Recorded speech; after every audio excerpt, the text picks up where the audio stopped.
The quilt felt warm before I had touched it long enough to warm it myself. I had only meant to straighten it, that was all. The lamp in the den had come on with the timer at 5:30, same as every evening since Eleanor died, and I had walked in with my coffee cup to smooth the fold she always liked across the arm of her chair. My hand went down into the old stitched cotton, into the weight of it, and found heat already there, deep in the layers, not surface warmth from late sun or my own skin. For one foolish second, I stood very still and listened to the house as if it might explain itself. Nothing did. The grandfather clock in the front hall beat out its patient little heart. The refrigerator motor in the kitchen hummed and cut off. Somewhere outside, a truck shifted gears on County Road 18 and passed on. It was a Tuesday in March, grey and raw, and my den smelled the way it always smelled in cold weather. Lamp. Heat old paper lemon oil from the side table, and a trace of wool from Eleanor's quilt. Except that evening there was something else under it. Something faint and wrong. Not rot, not mildew exactly. More like damp stone and detergent with a medicinal edge that raised the skin at the back of my neck. I lifted the quilt, meaning to shake it once and lay it back properly. A pocket of cooler air slipped from under it. That unsettled me more than the warmth had. I wish I could tell you I understood right then that something in my house had turned. But that is not how these things happen, not if a man has lived in the same rooms for 38 years and buried his wife less than 2 ago. At my age, with grief, having made a habit of touching every ordinary thing in the house, you learn to mistrust your first sensation. A sound can be memory. A smell can be weather. Warmth can be sun trapped in fabric. You tell yourself this because the other alternative is to begin living like a fool who jumps at the sight of his own life still moving around him. So, I folded the quilt back the way Eleanor liked, long edge turned in corner, eased flat with the side of my hand, and set my coffee on the side table. The mug left a faint ring where I had missed the coaster. That bothered me too. Eleanor used to say a house tells on you in small ways first. Not leaks, not broken furnaces, not some dramatic collapse with half the county standing in your yard. She meant corners of things. Dust where there should not be dust. A chair leg wearing unevenly because the floor beneath it had begun to give. A smell behind a wall before a pipe went bad. She said neglect almost always introduced itself politely. At the time, I had laughed and told her she sounded like a woman who considered a loose button a personal insult. She had looked up from the kitchen table where she was sorting grocery coupons with those reading glasses halfway down her nose and said, "That's because disorder always thinks it can get away with the smallest version of itself first." That was before the knee surgeries, before the cane, before the walker and the slow rearranging of our rooms around the fact of pain. Back when her body still belonged to her, more often than it didn't. Even now, 2 years after I lost her, I could still hear the exact sound her coupons made against the tabletop when she squared them into stacks. I stood in the den and let that memory pass through me the way I always did, not resisting it, not indulging it, just letting it do its work. I had learned there was dignity in that. Eleanor deserved to be remembered in the size she actually occupied, not shut up in a photograph or a date on paper. So I kept her lamp on the same timer, her side table in the same place. Her chair angled toward the east window just enough to catch the morning light without glare. I kept the quilt on the arm from October through March because that was where her hand expected to find it. Some people would call that unhealthy. Some people had not sat beside a woman they loved while she learned how to make peace with pain, one room at a time. The den was still hers in a way the rest of the house wasn't. The kitchen had become more mine after she died, though I never used it as neatly as she had. The bedroom had become neutral ground, a place for sleep and weather and folded socks and getting through the dark. The basement I left mostly alone. Daniel handled most of the downstairs and utility matters now. He said it made no sense for me to be lugging old boxes or fooling with shut-off valves at my age. And I had let him have that because there are only so many ways a proud man can keep saying no before it starts to feel less like independence and more like theater. I picked up my coffee, turned off the den lamp because there was still enough light in the room, and went into the kitchen. The house sat on a little rise outside town, white siding gone cream, with weather brick steps out front, a mudroom added sometime in the 80s before we bought it. The kitchen windows looked over the back patch where Eleanor used to grow basil and tomatoes when her knees still let her kneel. Now the raised beds mostly held cold dirt and one stubborn tuft of rosemary that had survived winter by malice alone. Past that was the old maple, the detached garage, and a line of bare trees that marked the edge of our property before the county drainage ditch. Inside the kitchen still carried traces of supper, even when supper hadn't happened yet. Garlic in the butcher block, dish soap, toast from the morning.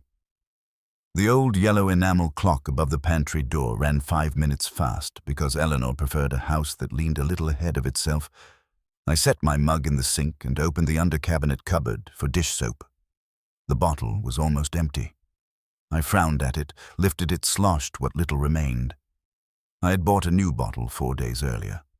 For a moment, I simply stood there with the bottle in my hand, doing the soft arithmetic of domestic life. One widower, one grown son in and out of the house, sometimes staying over when snow got bad or a job ran late. A normal amount of dishes. A normal amount of hand-washing, not enough under any ordinary use to drain a fresh bottle to its last inch in 4 days. Probably spilled some, I said out loud. The kitchen gave me back nothing. I set the bottle down and looked toward the back hall. The linen closet door was closed. The basement door at the far end stood shut. Beyond it, the mud-room windows were the flat color of old tin in the evening light. I told myself Daniel might have used the sink in the basement utility area. He did laundry down there sometimes. He was forever wiping up after himself with a kind of thoroughness that would have pleased Eleanor if it had not always carried a faint edge of correction in it, as though the house could not quite remain itself unless he passed through each room restoring what other people had gotten slightly wrong. That thought came and went before I could pin it down. Daniel was 41. He had lived on his own in spurts over the years, apartments and one rented duplex out near Millard. But he had spent the better part of Eleanor's last 2 years here, or within 15 minutes of here, coming and going so often that the distinction blurred. At first it had been a blessing. There is no nobility in pretending a long illness can be managed by love alone. Pain has logistics. Weakness has timetables. Humiliation has errands attached to it. Daniel took over errands and maintenance and pharmacy pickups and the practical underside of suffering with a steadiness I was grateful for then and had gone on being grateful for after the funeral, because gratitude once trained into a household does not discharge itself neatly.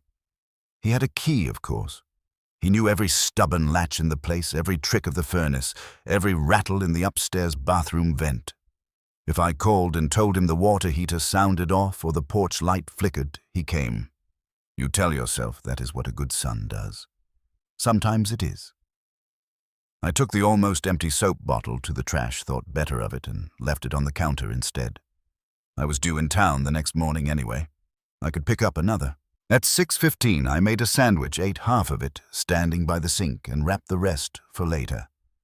At 6:30, I went down the hall to wash up in the downstairs bathroom because the hot water in the kitchen faucet had been wavering again, too hot one day, lukewarm the next. Daniel had been meaning to call a plumber, then said he had called, then said the man was backed up. I made a note in my head to ask him again. As I passed the linen closet, I paused. I'm not certain why. Nothing was visibly wrong. The door was shut. The knob turned all the way. No towel corners caught in the jam. But I had the oddest sensation that the air in the hall was cooler there, as though someone had stood with the door open recently and let out a draft from within. I opened it. The shelves were orderly. Eleanor's doing still, mostly. I had kept that closet the way she left it because it was one of the few places in the house where order could be preserved without pretending I still understood all the reasons for it. Towels stacked by size. Washcloths folded in thirds, guest sheets on the upper shelf, winter blankets sealed in plastic on the topmost level where I needed the step stool. Only one thing caught me wrong. The middle stack of pale blue hand towels looked short. Not by much. 2 maybe, possibly 3. The kind of discrepancy a man could invent because he was standing in a hallway trying to make a half-felt unease sit still long enough to be examined. I almost laughed at myself for it. Then I noticed the scent. Detergent, yes. But not the powder I used. Mine was citrus and plain soap. This was sharper, hotter somehow, like something had been washed in a hurry and dried indoors. I shut the closet door harder than I meant to. My heart was doing more work than the moment deserved, and I resented that. Age is humiliating in ways no one warns you about. Not the back pain or the reading glasses, or the fact that you make noises standing up and sitting down. Those are public jokes. The private humiliations are worse. The little betrayals of confidence between a man and his own senses. The way you can become uncertain whether you are noticing something or manufacturing it because your life has gotten smaller and therefore louder. I washed my hands, ran the hot water too long, trying to decide whether it was weaker than yesterday, and finally shut it off. At 6:53, Daniel let himself in through the mudroom. I knew it was him before I saw him because he always tapped the door frame twice with 2 fingers before coming fully into a room. He started doing that during Eleanor's last year, when he got in the habit of checking on her at odd hours and didn't want to startle her. One of those small accommodations that outlived the need that created it. "Dad," he called. In here. He came into the kitchen carrying a paper sack from Harlow's Hardware and smelling faintly of cold air and motor oil. Daniel had our family's dark hair gone early at the temples, Eleanor's steady eyes and a way of standing that made him look prepared even when he was exhausted. He set the sack on the counter, glanced once toward the den, once toward the sink, once at me. "You eat?" he asked. "Half a sandwich. That's not supper. It's food." He gave the smallest smile, the kind that looked more like tolerance than amusement. "I brought the weather strip for the back door. Wind's getting under there again. You just brought it last month." Different side. He reached past me for a glass, ran water from the tap, drank half of it and frowned at the faucet. "Pressure's still off," he said. "I noticed. I called Sutter Plumbing this afternoon. Guy can come by tomorrow late morning. You told me Friday he was backed up." He was. He had a cancellation. The answer came quick and smooth. Too smooth, maybe, but that may be hindsight dressing itself as instinct. At the time, I only nodded. "Good," I said. "Kitchen hot water's acting strange, too. That's probably tied to the basement line." He said basement line the way a man says weather, something already organized in his head. I looked at the almost empty soap bottle still sitting on the counter. "You use a lot of dish soap downstairs." He followed my eyes.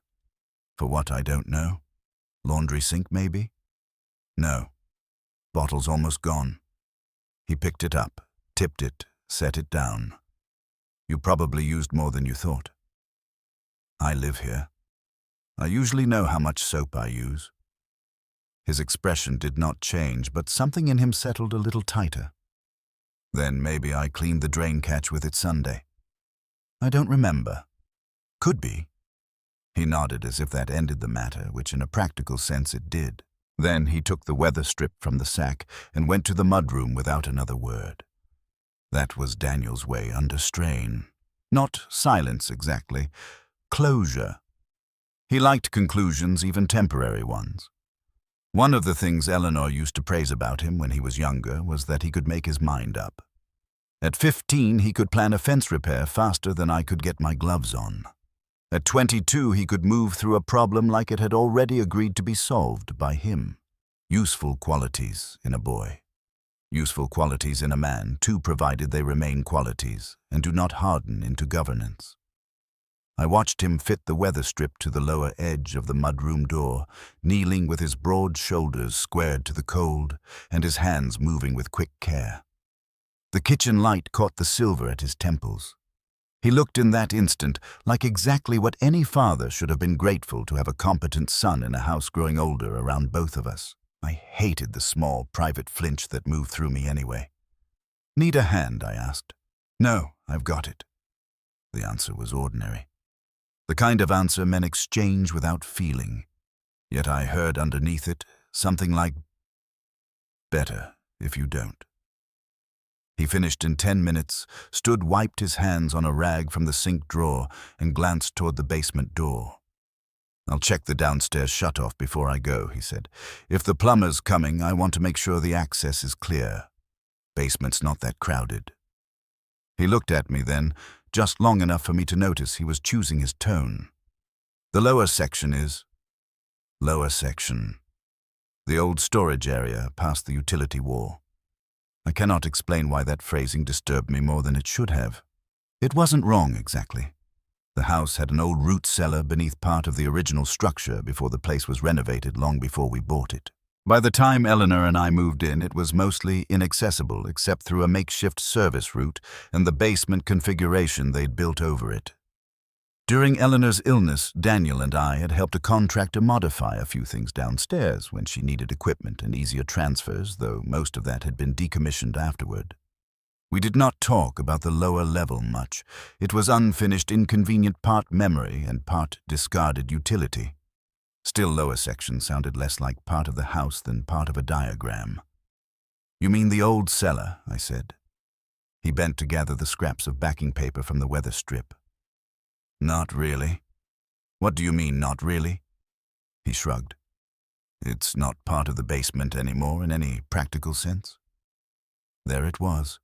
A sentence so precise it seemed prepared. I felt something go still inside me. He stood and took the trash to the bin by the pantry. "I'll be 10 minutes. Without waiting for my answer, he went down the hall and opened the basement door. I listened to his steps descend, then the soft thud of the door pulling mostly shut behind him. The kitchen seemed to widen after that. I do not know how long I stood there. Long enough for the old yellow clock to click over 1 minute. Long enough for the refrigerator to cycle on again. Long enough for me to become aware that I was staring at the hallway the way a man stares at a closed hospital curtain while a doctor is still on the other side of it. Then I did what a sensible man does when he is in danger of making a mystery out of his own son's habit of household maintenance. I made tea. By the time Daniel came back upstairs, I was at the stove with the kettle. He washed his hands at the sink, dried them, and moved behind me with the easy certainty of someone who knew every narrow space in the kitchen. "All clear," he said. "For what?" "For tomorrow." When I turned to face him, he was already reaching for his keys from the bowl by the mudroom door. "You heading home?" I asked. "Probably. Might come back after Sutter takes a look. You can just stay tonight." "Saves driving." He considered, which meant no. "I've got some things to finish." "Suit yourself." His hand went to the door frame, 2 taps with 2 fingers. "Dad." "Yeah. If the plumber says anything that sounds bigger than it is, call me before you worry." Old houses echo trouble. I smiled a little because it was on its face the sort of sensible line a son says to an aging father. "I've lived here almost 40 years, and I've crawled through more of it than you have." The words were plain, not disrespectful, not even untrue. Yet something in them landed poorly. He saw it, I think, because his face softened by a degree. "I just mean, I know the line runs," he said. "That's all."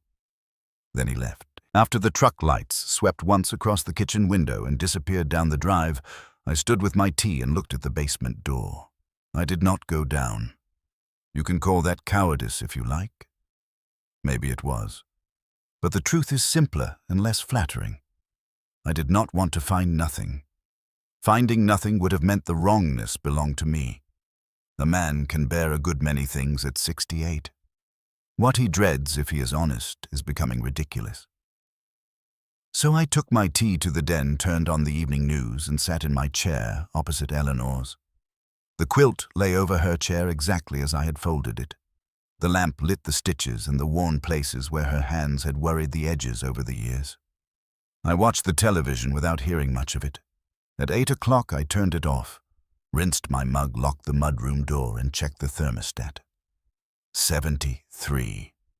Higher than I kept it at night. I lowered it to 70 and stood there with my hand still on the dial. Eleanor had liked the house warm in the evenings, toward the end. Pain made cold settle into her bones in ways I could not touch or talk her out of. There had been winter nights when I would come into the den and find the thermostat nudged up without my noticing the television a little louder than usual because she was trying to distract herself. The quilt pulled high under her chin, her face pale with the effort of being cheerful. The worst of those nights always ended the same way. Daniel would hear something in her voice or see something in her posture. I had missed, and he would rise from the couch or the kitchen chair or wherever he'd parked himself with his phone and say, "I've got it," Mom, in that same level tone he used for everything. Then he would move around her with a competence so practiced it almost looked cold if you didn't understand how much repetition strips the outward grace from caregiving. He would adjust pillows, bring the tray check, the downstairs line for the heater assist. We used that year, fetch the extra blanket from the hall closet, all without making her feel watched. I had loved him fiercely for that. There are kinds of gratitude that only grow dangerous in retrospect. I stood by the thermostat until the hallway blurred a little, then put my reading glasses on and told myself to stop dramatizing old age and central heating. I turned it back to 73. Let the house keep its warmth. Let one thing remain uncomplicated. The plumber came at 11:20 the next morning. Eric Sutter was a broad man with graying hair cut short at the neck and the weathered hands of somebody who spent more time fixing other people's systems than speaking about them. He parked by the garage, came in through the mudroom with a tool bag and a grease-stained pad of paper and wiped his boots carefully on the mat before stepping onto the kitchen tile. "Mr. Vale," he said, "heard you got a pressure issue. Hot water and pressure both. Depends on the hour." He nodded once, taking in the room the way tradesmen do, not nosy, but not missing much either. "Your boy said there's old line work downstairs. My son says a lot of things downstairs." That earned me the beginning of a smile. Daniel arrived 10 minutes later, carrying coffee in a cardboard tray. 1 cup for me, 1 for himself, 1 for the plumber if he wanted it. He came in easy, friendly. Exactly the picture of a man helping his widowed father manage an old house. "I figured you'd be here," he said to Eric. "Pressure problems keep a schedule," Eric said. Daniel handed me my cup. "You eat, Daniel." "What?" "It's 11:30.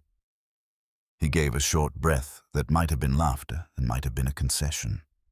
"All right." We took Eric down to the basement. The stairs were narrow and painted over too many times with the usual old house pitch that had learned how to take careful feet and punish careless ones. The basement itself was divided more by habit than architecture. Washer and dryer on the left old shelves, and utility wall straight ahead, furnace and water heater to the right, storage beyond that. Concrete floor, painted block walls, low windows with cobwebbed metal frames, 1 dangling bulb over the workbench. Daniel rarely used but kept organized. The air was warmer than I expected, not by much. Just enough that the back of my neck noticed before my mind did. Eric set down his bag, listened to the line for a minute, ran the basement sink, checked pressure, asked a few practical questions. Daniel answered most of them before I could, not rudely, efficiently. "When did the fluctuation start?" "Couple weeks," Daniel said. "Worse, mornings or nights?" "Mornings, usually." "Any hammering in the line?" "Some." "Any old shut-offs beyond this wall?" Daniel gestured toward the utilities side. "Not anything active." Eric glanced at him, then at me. "Mind if I tap the pipe and listen to how the run carries?" "Go ahead," I said. He took a tool from his bag and rapped lightly along the exposed section. Metal answered metal, hollow in one place, denser in another. He moved 3 feet, tapped again. Then it happened. Not loud. Not the kind of full-throated scream you hear in movies or on ambulance calls. This was shorter, sharper, and somehow worse for that an involuntary cry, a woman's voice ripped upward through pipe and floor and distance human in the unmistakable way pain is unmistakable once it touches air. The sound came from below us. My entire body went cold. Eric's hand stopped midair. He turned his head slightly, not toward me, but toward the line like a hunter listening for brush movement. Daniel spoke first.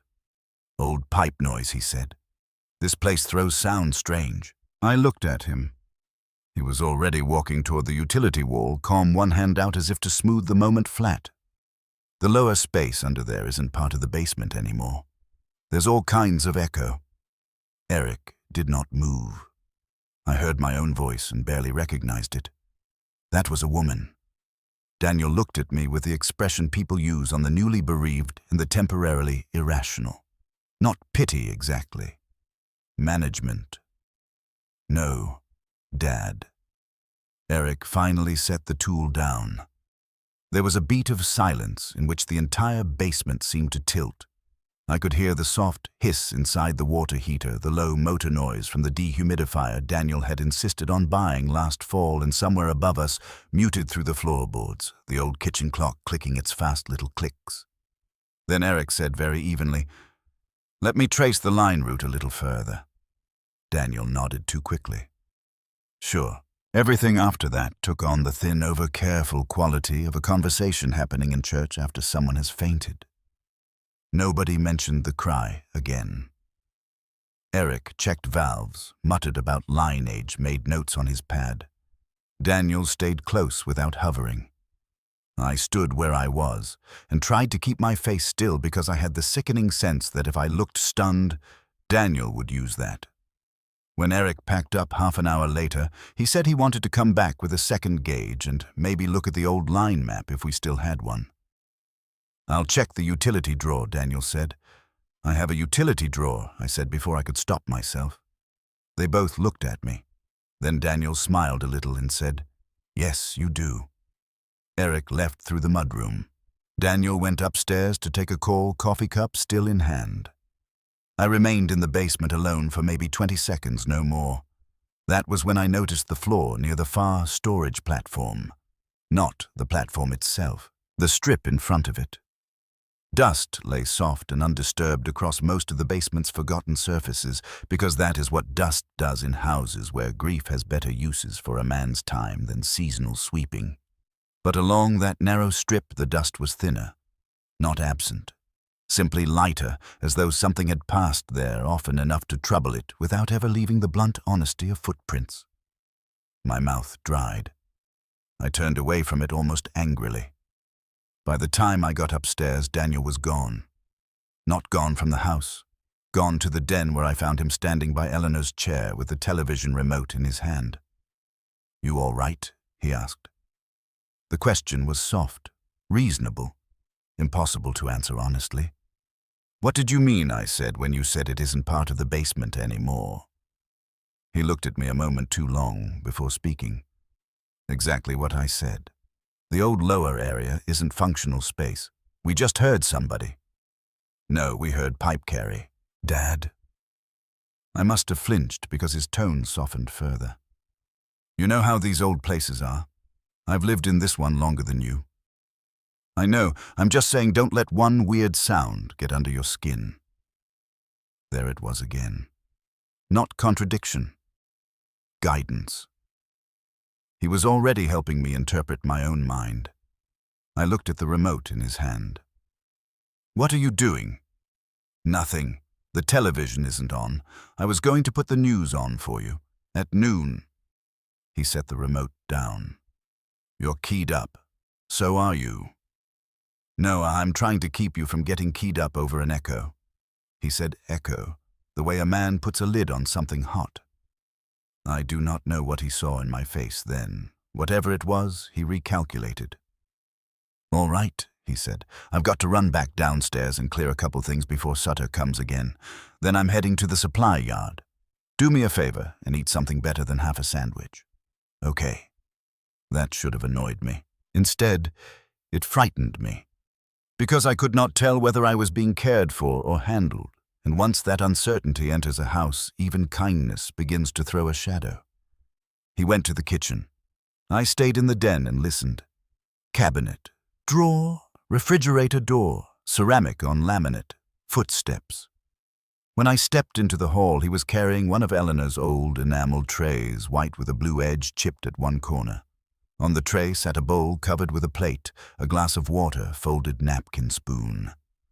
My throat closed. Daniel saw me looking and did not so much as blink. "What's that for?" I asked. He shifted the tray very slightly in his hands. "I'm taking some things downstairs before I forget." Things. An old cleaner. Rag. Water. The bowl was not old cleaner. The bowl was too carefully covered. The spoon lay too neatly beside it. "Why the napkin?" I said. He gave me the smallest puzzled look, as though I had asked why shoes had laces. "It's on the tray." Then, with perfect calm, he reached past me, picked up the remote from the den's side table and clicked on the television. The volume came up louder than I keep it during the day. He did not look at me when he raised it those 2 extra notches. "I'll only be a minute," he said.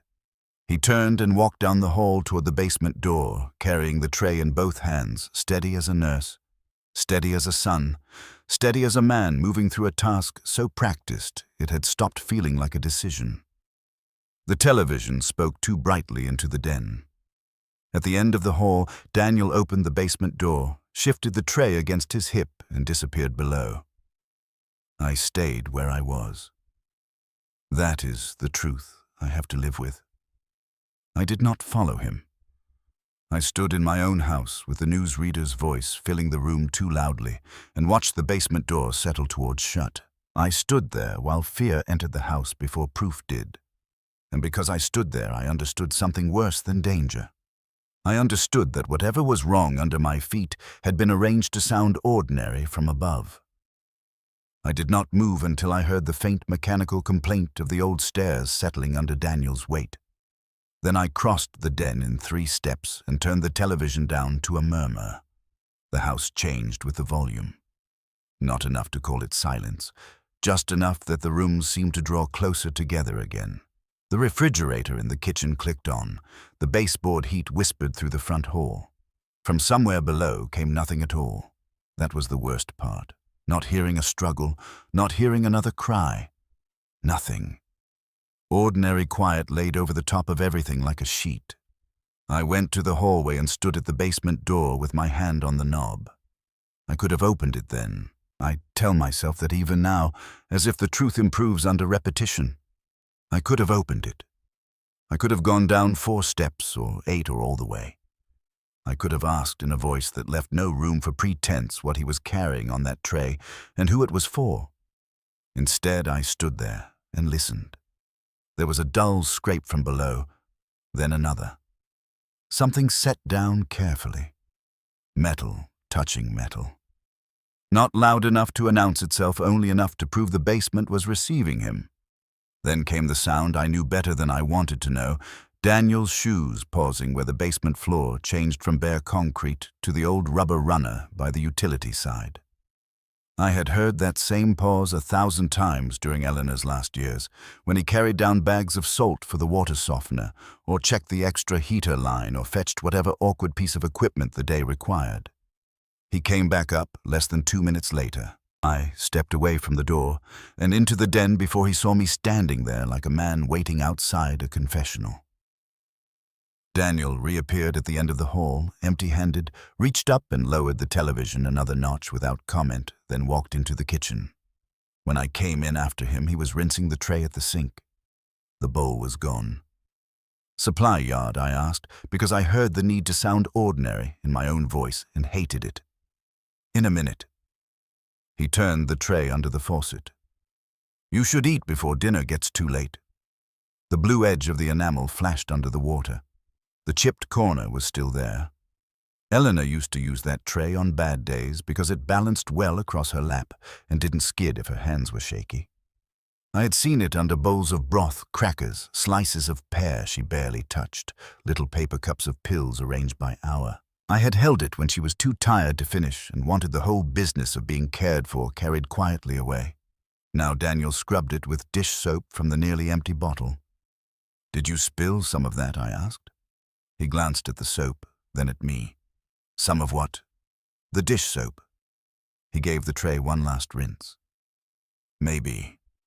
You said you didn't use much. I said I didn't remember. Which is it? He set the tray in the rack with more force than necessary. Not enough to clang, just enough to sound like a punctuation mark. Dad. That single word. It had a way of landing on me lately. Not as my name, not even as a title, as a warning that the next thing said would be framed around my own supposed frailty. What I said. You're doing that thing where you get yourself worked up and start assigning importance to household nonsense. Nonsense. He dried his hands. A soap bottle, a tray, old pipes. I know the house is making you feel jumpy right now, but there's no reason to. I'm not jumpy. He looked at me for a moment and then very softly said, All right. That was worse than contradiction. A man can argue with contradiction. You can take hold of it. But that gentle all right was a way of setting me aside while seeming to agree. He took his keys from the bowl by the mudroom door. I'll be back later, he said. Don't go poking around in the basement until Sutter comes back with his gauge. If the pressure line is unstable, I don't need you down there by yourself. I stared at him. He held my eyes without challenge, only that same infuriating calm. Then he tapped the door frame twice with 2 fingers and left. For a long time after the truck sound faded, I remained in the kitchen with the tray drying in the rack and the wet smell of soap hanging in the air. The first thing I did was go to the trash. There was nothing there but vegetable peelings, coffee grounds, a strip of weather seal backing, and the paper wrapper from the hardware bag. No napkin, no bowl cover, no spoon, no sign of whatever had been on the tray beyond the fact that it had existed. The second thing I did was something so small and so unlike the man I used to think myself to be that I stood still afterward, ashamed of it. I checked the sink drain for remnants. A little starch from something thick, pale, not enough to identify. Could have been soup, could have been oatmeal, could have been the remains of exactly the kind of food a person carries on a tray to someone who cannot or does not come to the table. My hands were cold by then. I rinsed the drain and told myself with a bitterness that surprised me that if I was reduced to examining spoon residue in my own sink, then either something was wrong with the house or something was wrong with me, and I was no longer sure which was the worse humiliation. I spent that afternoon moving through rooms I had known for nearly 4 decades as if they required reintroduction. That is the only honest way to put it. I did not search, not in any dramatic sense. I walked, I looked, I tried to place my own life back into sequence. In the back hallway, I opened the linen closet again. The pale blue hand towels were still short by what looked like 3. On the lower shelf, the stack of older white washcloths Eleanor had always used for kitchen spills and makeshift compresses sat unevenly, one side compressed harder than the other. I crouched and lifted them. They were warm in the center. Warm. I sat back on my heels too fast and banged my shoulder against the door frame. The warmth could have come from the hall vent. It could have come from my own hands transferring what I already feared into whatever I touched. I knew that, yet I also knew exactly how linen stored in a hall closet should feel in March, in a house heated by old registers and habit. It should feel room-cool, dry, flat, not as though some of it had been folded fresh and put back in a hurry. I took down the stack and counted. 12. Eleanor always kept 16 of that size. My mouth had gone dry again. I stood, replaced the stack exactly as I'd found it, then closed the closet door and leaned there with my palm flat to the painted wood until my breathing settled. The house wasn't loud. That was the problem. A loud house gives you something to push against. Our house had become careful. At 4:30, I made a list on the back of a bank envelope. Soap, towels, warm quilt, tray, scream. Daniel's phrase about the basement. Dust strip. Then I tore the envelope in half because seeing those things in my own handwriting made me feel childish, like a widower playing detective in a house full of ordinary explanations. I put the pieces in my pocket instead of the trash. At 5:10, the den timer clicked on and spread its amber pool over Eleanor's chair. I stood in the doorway and looked at the quilt It lay where I had left it. No, that is not true.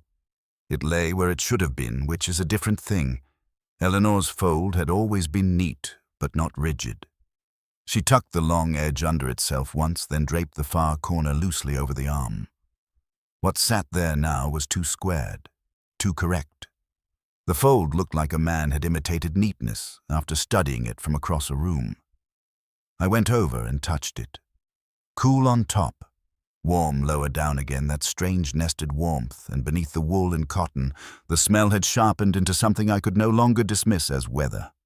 Detergent, yes. Damp mineral air. And under both of those a trace of antiseptic or medicated skin cream, the kind Eleanor used on her knees when the joints swelled. I closed my eyes. For one terrible instant I was back in the winter of her last year, kneeling beside that same chair while she tried to smile her way through a wave of pain that had set in so hard she could not finish the sentence she'd started. The television had been too loud that night, too. I remembered that now.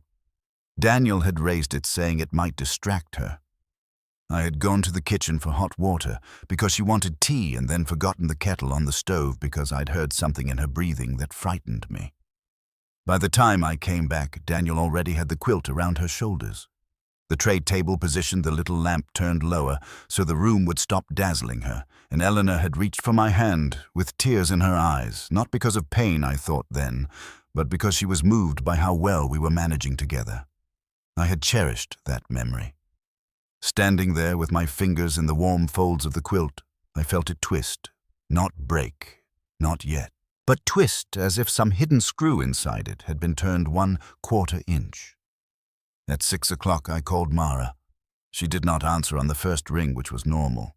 She worked long days at the rehab clinic in town and often drove home with her phone in her purse. On the second try, she picked up. "Dad." "Hi. You all right?" It was the question adult daughters ask older fathers, in the same tone older fathers once used on girls calling home from college. Protective and already a little braced. "I don't know yet," I said. There was a silence on the line. "Should I come over?" The speed of that answer embarrassed me and steadied me at the same time. "No, not right now." "Dad, I had the plumber here. You said Daniel was setting that up. He came. Heard something downstairs. What kind of something? I looked toward the basement door even though I was alone. A woman. Nothing on the line now but road sound and her breathing." "Did you call the sheriff?" "No. Why not?" "Because my son said echo. Because I am 68 years old and my wife is dead, and my house has been full of her absence for so long that I no longer trust which movements belong to grief and which belong to the living. Because if I called the sheriff and they found nothing under my basement except old concrete and line carry, and my own embarrassment, then something large and private in me would collapse. What I said was, I wanted to wait. Did Daniel hear it too?" "Yes." And he said, "Old pipe noise. Said the lower space isn't part of the basement anymore." This time, when Mara was quiet, I heard a change in it. Not disbelief. Not exactly alarm. Recognition, perhaps. Something that made me stand straighter without meaning to. "Dad," she said finally. "What exactly did he mean by that?" "You tell me." "I'm asking because that sounds like Daniel." "How does that sound like Daniel?" "Like a technical answer given too fast." My hand tightened on the phone. There are moments in family life that do not look like revelations from the outside. Nobody gasps. No glass shatters. It is simply that somebody else names a shape you had only felt in the dark, and suddenly you are no longer alone with it. Mara. "Yeah. Have you thought something was wrong here?" "I thought something was off," she said carefully. "Not like this. Not..." She exhaled. "Not a woman under the house, Dad." "Then what, Daniel?" "The way he talks for you sometimes. The way he answers questions before you do. The way he acts like every room downstairs is already managed. Since Mom got bad, if I'm being honest. Maybe before that. But I told myself I was being unfair because he was the one here all the time. There it was. Shame coming in through my own daughter's voice. I sat down in the kitchen chair because my knees had gone soft in a way I did not care for. Why didn't you say anything? Because she was sick and you were tired and he was useful and I didn't have anything solid. And because every time I started to say something, he'd do some decent thing and I'd feel like I was punishing him for staying. I looked at the hall at the closed linen closet at the basement door beyond. Come tomorrow, I said. I can come tonight. No. Tomorrow. When he's at work or out. Dad, if you think there's somebody down there, I don't know what I think. That's not true. I nearly snapped at her for that, then stopped myself. It was not anger I felt. It was the unbearable pressure of being seen too clearly by someone who had not been here to pay the daily cost of not seeing. I need one night, I said. She let that sit. All right, tomorrow morning. Don't tell Daniel. Wasn't planning to. When we hung up, I kept the phone in my hand longer than necessary, watching my own reflection in the black microwave glass. For a moment, I looked like my father in the years after my mother died, older than his body. Watchful in the wrong direction, a man learning too late that widowers are often the last people to know what their houses have become. Daniel returned after dark, with takeout from Bales's diner. I figured you hadn't cooked, he said, setting the paper sacks on the counter. I said nothing about Mara, nothing about the line between us having shifted. I hated the secrecy of that. Hated that my house had gotten to a point where I felt obliged to hide an ordinary conversation with my own daughter. Yet I did. We ate meatloaf and mashed potatoes cities. Table while the local weather droned softly from the den. Daniel told me the supply yard had been out of one fitting he wanted. I told him the rain was supposed to hold off until Friday. He asked if I'd remembered my blood pressure refill. I asked whether he'd seen the county notice about bridge work starting on the 18th. Nothing in our words was wrong. Everything in them was. I watched his hands. That was what I found myself doing now. His hands on the salt shaker. His hands smoothing the diner receipt before folding it into his wallet. His hands carrying the plates to the sink. When had I started looking at my son's hands the way one looks at a stranger's near a drawer full of knives? At 7:40, he turned the den television louder again. I noticed before he touched the remote because he glanced toward the hall first. My fork stopped halfway to my mouth. You don't need it that loud, I said. He didn't look at me. I can barely hear the weather over the vent. You heard it fine 5 minutes ago. He set the remote down. Then turn it down. I did not move. Neither did he. The volume stayed where it was. He rose, took his plate, and said, I'm going to check the basement line again before bed. I heard Mara's voice in my head, technical answer given too fast. He disappeared down the hall. This time, instead of following to the basement door, I walked to the mudroom window and watched the dark yard. The porch light cut a small yellow square onto the steps. Beyond it, the world was wet black and tree shape. My heart was hitting too high in my chest. When Daniel came back up, I forced myself to stay where I was. You cold? He asked from the kitchen behind me. No, heat's dropping in here. It's not. Feels like it. I turned. To you. He had one hand on the thermostat dial. I'm bumping it up one. I stared at him and he stared back. Calm, steady, not defiant, worse than defiant, assured. Then he smiled the same mild sun smile and turned the heat up. I lay awake half the night, not because I expected a scream, because I kept hearing my own memories rearranging. Eleanor in the den with the quilt high around her shoulders. Daniel already in motion before I had finished asking what she needed. Me grateful. Me relieved. Me taking that relief as proof of goodness. There is a pain particular to older age, when you begin to suspect that some of the most cherished evidence of your family's love may also contain the earliest outlines of its distortions. It is not the pain of discovering evil. Evil is simpler than that. It is the pain of discovering that what comforted you also concealed something from you. At 2:13 I got up and padded down the hall in socks. The den was dark except for the blue wash of the muted television screen. Muted. I had not left it on. The sight of that cold flicker over Eleanor's chair made my scalp tighten. I walked into the room and stopped. The quilt was gone. I know exactly how long I stood there because the digital cable box read 2:14, then 2:15, while I was still trying to decide whether I had somehow moved the quilt myself and forgotten it. The chair sat bare under the blue light. The shape of its empty arms looked indecent, as if some private garment had been removed from a sleeping body. I went first to the hall closet. Nothing. Then to the downstairs bathroom. Nothing. Kitchen? Mudroom. Nothing. I did not go to Daniel's room because the fact that I even considered doing so filled me with a kind of sickened revulsion. Not at him, not yet, but at what my own life had become in the span of 2 days. I returned to the den and stood there looking at the empty chair. Then, from the hallway, a floorboard gave the smallest sound. I turned. Daniel stood at the far end by the basement door, holding the quilt over one arm. He did not startle. He did not apologize. He simply looked at me in the dim hall as if discovering me awake at that hour were mildly inconvenient.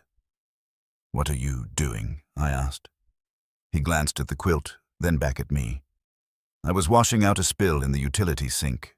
At 2 in the morning, I couldn't sleep. With my wife's quilt, it was what I had in my hands. No explanation of the spill. No explanation of why the television had been left on and muted. No explanation of what kind of person takes a dead woman's quilt to a basement utility sink in the middle of the night and then says it was what I had in my hands. The air between us thinned. He came toward me, passed close enough that I caught the smell again. Detergent, damp stone, something faintly medicinal. He handed me the quilt as if returning a library book. "It's fine," he said. It was warm. Warmer than any cloth should have been in a hall in March at 2:15 in the morning. I held it because not holding it would have required an action I could not yet perform. Daniel rubbed one hand over his face. "You should get some sleep." "So should you. I'm trying." He turned away before I could answer and went to his room. I stood in the hallway with the quilt in my arms until I realized my fingers were gripping it hard enough to hurt. When I finally laid it back over Eleanor's chair, I did not smooth the fold. The next morning, Mara arrived at 9:30 with coffee and a bag of bagels neither of us wanted. She parked behind the garage instead of in the drive, which would have irritated me in any other week, because I always told her she'd wear the grass down to mud that way. That morning, I barely noticed until later. "Where is he?" she asked quietly in the mudroom. "Supply yard," he said. "Then some job for a friend out on Milton." "Did he see me?" "No." "Good." She carried the coffee into the kitchen and set it down. Her hair was tied up in a practical knot, scrubbed top, under a cardigan clinic badge still on because she had come before changing. She looked tired and determined and angry at herself for both. I realized with a pang that cut sharper than it should have how long it had been since I'd looked at either of my children without first fitting them into the working pattern of the house. Daniel, as utility. Mara, as the one who visited, worried, asked whether I'd made my appointments, then went back to her own life. There is guilt in widowhood, too. The ways grief narrows a parent's vision until the living children become functions instead of full people. She saw the quilt first. What happened to it? I looked at the den chair. Why? It's folded wrong. The shame that went through me then was so immediate I could have sat down from it. How often I said, "Have you noticed that?" She took a moment. A few times. And said nothing. I told myself I was being crazy. I told myself the same. She came into the den and put 2 fingers to the fabric exactly the way Eleanor used to test folded cloth for damp. Then she drew her hand back. "It's warm," she said. Neither of us spoke for a second. "Tell me about last night," she said. So I did. The television, the missing quilt, Daniel in the hall. Mara listened without interrupting, but the muscles around her mouth tightened as I went. "When Mom was bad," she said finally, "did he ever use the quilt downstairs? For what you tell me?" "No." "You sure?" That angered me, and because it angered me, I knew there was truth under it. "I was here," I said. "I know what happened in my own house." She turned and looked at me so hard, I had to sit down. "Dad," she said not unkindly, "that may be the exact thing you need to stop assuming." We went first to the linen closet. Mara counted towels without speaking, then crouched to the lower shelf and sniffed one of the stacked cloths with an expression of clinical concentration I recognized from watching her work with Eleanor after the second knee replacement. "That's not your detergent," she said. "No." She held up a folded washcloth. "This one's newer damp in the middle. Not fresh wet, just recently dried. Can you tell that?" "Yes." "How it's my job to tell that."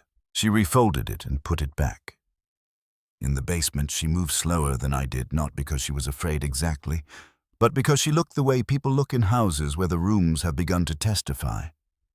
She paused by the laundry sink, lifted the soap bottle, checked the rag bin, touched the enamel tray still drying by the drain board down there. "You have 2 of these," she called. "One upstairs, one down. She used these for Mom, didn't she?" "Yes." Mara turned toward the utilities side. The strip of lighter dust near the storage platform showed clearer in the morning. Once seen, it could not be unseen. She looked at it for a long time. "Dad?" "What?" "Has this always looked like that? I don't know." "Yes, you do." "No," I snapped. "What I know is what this room used to look like before my wife got sick, and what it looked like while she was sick, and what it looked like after Daniel cleaned it out. And none of those pictures sit over each other clean anymore, so no Mara. I don't know." She said nothing. I felt heat rise behind my face. "I'm sorry." "No." She kept her eyes on the floor. "Don't apologize. Just answer me when you can." I took a breath. Another.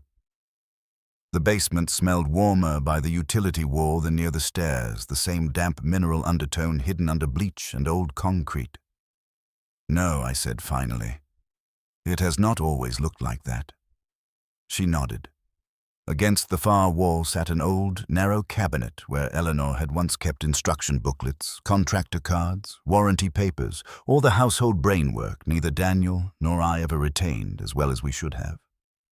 After her funeral, I had let that cabinet become a catch-all. Mara opened the top drawer, shuffled through old manuals, and stopped. "What's this?"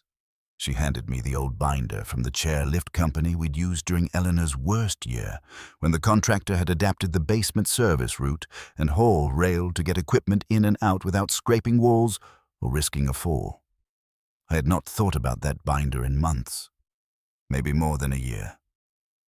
The cover was Eleanor's doing label maker letters on the front lower access/service notes. My stomach turned over. Inside were the original install diagrams, maintenance cautions, and Eleanor's own pencil notes in the margins. Dates, temperatures, which route was easier when her left knee seized, which blankets held heat longest if she had to sit up in the den after using the lower bath setup during the renovation period. One note underlined twice, T, V, volume up before transfer, if pain is bad. I sat down on the basement step because my legs had stopped cooperating. Mara crouched beside me. "Dad, I remember this." "Okay." I remember her saying that. "About the television. When winter before last?" "No, the winter before she died. She said the noise helped. I thought she meant the distraction helped." Mara looked at the margin note. Maybe it did. Maybe. But the sentence had changed in my hand. It no longer meant merely comfort. It meant arrangement. Sound used to cover movement, and once that meaning entered, I could not stop the others following behind it. There were more notes. Keep extra towels in hall closet, lower shelf for quick access. Tray easier than carrying items separately on stairs. Heat basement 15 minutes before transfer. Transfer. The word blurred. Eleanor had written those notes because she was trying to remain human inside pain. Because she was trying to organize suffering into something survivable. I knew that. Yet here under my hand, her practical intelligence opened like a second set of doors in the house, revealing routes and timings and accommodations I had let my wife and then my son manage while I called myself present. Mara put a hand lightly on my shoulder. This doesn't mean I know what it means. Do you? It means I didn't understand half the work she was doing. She said nothing to that because there was no kind way to contradict it. We took the binder upstairs. In the kitchen, I made the mistake of opening the junk drawer by the phone because I remembered Sutter had left his card there years ago when the upstairs shower backed up. The card was there. So were 3 folded receipts held together by a rubber band. Not my doing. I opened them because at that point the line between privacy and necessity had already been violated by the house itself. Grocery store. 2 weeks' worth. Pudding cups. Canned pears, low-sodium soup, crackers, bottled water, incontinence pads, gentle skin cleanser. The kind of list you could create for an older person, a convalescent, or someone who did not leave a room much. Not me. Mara read over my shoulder and inhaled once through her nose. Did Mom use this cleanser? Near the end. Do you know? Does Daniel? I looked at her. She looked back, guilty for having asked it and more guilty for needing to. At 11:40, I called Eric Sutter. He answered on the 3rd ring over background noise that sounded like a compressor in country radio. When I said my name, his voice changed at once. You all right, Mr. Vale? I need to ask you something. Go ahead. That sound yesterday. A pause. Then, lower. Yeah. You said nothing in front of my son. I said I wanted to trace the line. That's not what I'm asking. The compressor noise cut out. Somewhere far off I heard a man say something about a coupling. Eric came back on, quieter than before. You alone. My daughter's here. That's better than not. I looked at Mara. She had gone still at the sink mug, halfway to her mouth. Tell me what you heard, I said. Another pause. I heard a human voice. Woman. Yes, you sure? I don't use that word lightly. The kitchen had begun to tilt again, same as the basement had. Then why didn't you say it plain? Because your boy was standing right there. My son. Your son, he said, and because he answered too fast. The shame of that landed differently than Mara's had. Harsher, perhaps, because it came from a man with no stake in our family except decency and plumbing. What did you mean by that? He didn't hear a strange sound and react to it. He heard a sound and reacted to your reaction. Then he started defining the space. That's not the same thing. I sat down. Mara came to stand by the table, one hand flat against it. Eric went on. I'm not accusing anybody over the phone. I'm telling you the line route doesn't make sense if the lower area is as dead as he says it is. Heat drifts wrong. Pressure variations wrong. Sound carries wrong. What do I do? It cost me something to ask that. More than it should have. He answered carefully. You don't ask him questions you can't afford to hear explained away. And you don't go trying to prove something by yourself if there's somebody vulnerable down there. I can come by tomorrow morning with the second gauge and the old county line sketch if I can pull it. But if you're asking me whether yesterday sounded like something you should ignore, the answer is no. After I hung up, Mara said nothing for a long while. Then Dad. Yeah, we may need to call someone official. The word official made my skin go cold. Official meant outside voices in the house. Official meant statements and looks and uniform and the possibility of being regarded by neighbors, by deputies, by my own children as the old man who hadn't known what was happening 10 feet below where he sat every night remembering his wife. I know, I said. Mara came around the table and sat opposite me. I'm not judging you. I am. That's not useful. No, it's just true. She reached for the receipts and stacked them, buying us both a second to breathe. I need to tell you something, she said. I looked up. The last time I was here about a month ago, the quilt wasn't on Mom's chair when I came in. Every muscle in my body went rigid. Why didn't you say that yesterday? Because I wasn't sure until this morning. What do you mean, not sure? I mean, I saw the chair bare, and then Daniel came in from the hall, carrying folded laundry, and 5 minutes later the quilt was back. I told myself maybe you'd taken it to air out, or maybe I just misremembered because I was rushing and thinking about work and trying not to have one more weird suspicious thought about my own brother. She swallowed. I'm sorry. I looked toward the den doorway. You could see the chair from the kitchen if you leaned slightly. The lamp was off in daylight, but the shape of the room remained exactly itself. Side table, rug, bookshelf, chair. Only now the room looked staged. That word came into my head so cleanly I almost spoke it aloud. Staged. Not false exactly. Worse. True things placed into service of the wrong meaning. It was after Mara left that afternoon that the house began to feel not merely suspicious, but active. That is another sentence I do not write lightly. Up to then the rooms had felt wrong in the passive way a man's own memory can feel wrong. Unsettling, shifted, untrustworthy. But after the conversation with Eric, after the receipts, after the binder in Eleanor's hand, I started noticing the house in sequence, the order of things, the ways one room handed off to another. At 1:30, the thermostat clicked up 1 degree, though I had not touched it. At 1:45, the den television, which I had left dark, came on muted again. At 1:52, I found the blue-edged tray no longer in the upstairs drying rack. At 2:06, there was a soft shiver underfoot in the den, so faint I might once have mistaken it for a truck on the road or settling pipes. Now it felt like a mechanism remembering itself.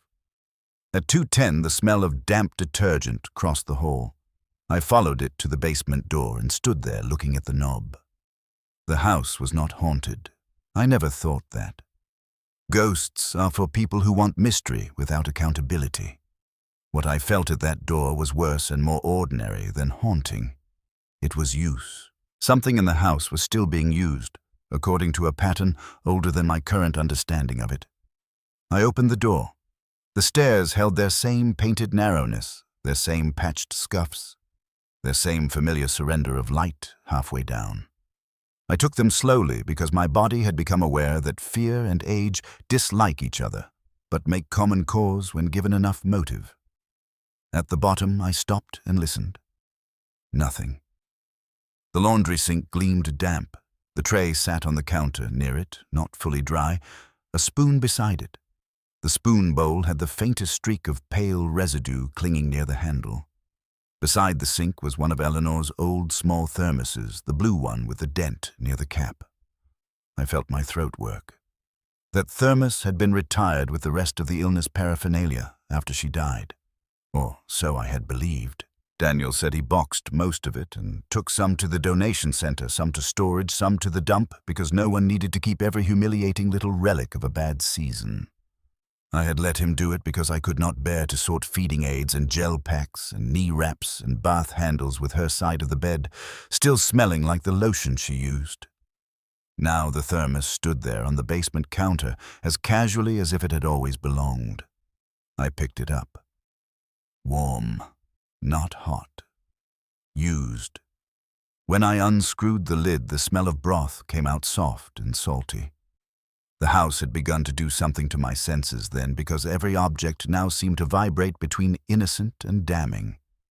A thermos could be a thermos. A tray could be a tray. A folded towel could be a folded towel. But taken in sequence, in heat, in smell, in timing, they became a language, and I was only just learning how to read it.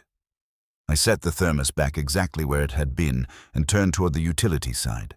The lighter strip in the dust led to the storage platform, an ugly practical thing Daniel had built out of cinder blocks and plywood after Eleanor died, supposedly to get old boxes off the floor and make the basement look less cluttered. On it sat labeled bins of Christmas decorations, old teaching binders, canning jars, and paint cans dried to fossils. Nothing dramatic, nothing hidden. That was why it was so effective. A good concealment in a family house does not announce itself as concealment. It looks like deferred housekeeping. The air was warmer there. I crouched. Near the base of the platform, caught on a rough screw edge, was a thread, cream-colored, wool blend from Eleanor's quilt. For a moment, the basement went soft around the edges. I don't know how long I stayed crouched there staring at that single snag. Long enough for my knees to protest and my lower back to light up. Long enough for me to think of every time in the last 2 years that I had gone into the den, seen the quilt where it belonged, and let that sight reassure me. Then I heard tires in the drive. Daniel. The speed with which my body moved then is something I would not have credited myself with even 10 years earlier. Not because I was suddenly heroic, because shame can move a man faster than courage.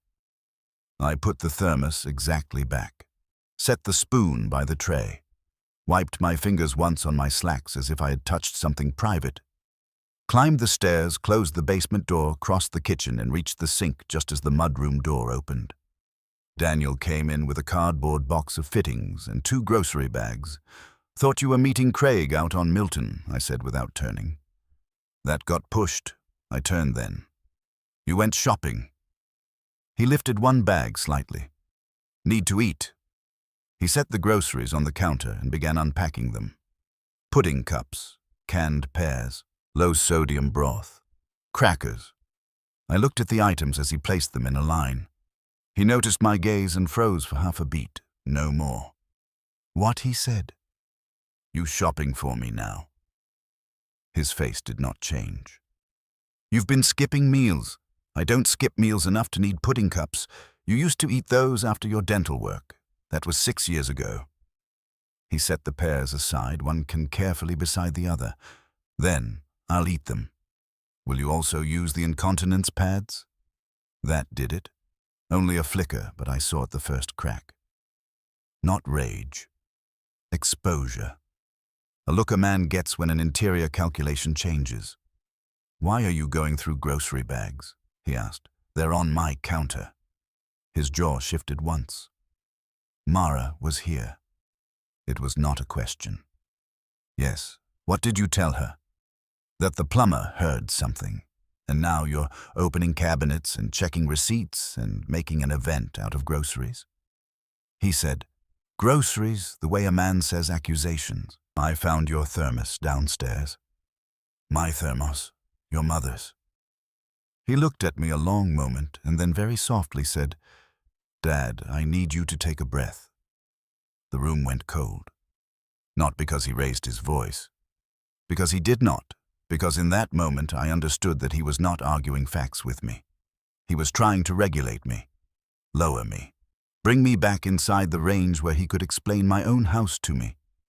"Do not," I said, "talk to me like I'm one of your tasks." A muscle moved near his mouth. Then it was gone. "I'm talking to you like you haven't slept and you're scaring yourself."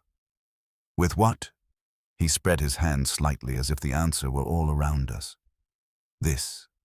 The receipts. The soap. The old notes from Mom's care stuff. You're pulling separate things into one story because you're upset. I'm pulling them because they fit." "No," he said.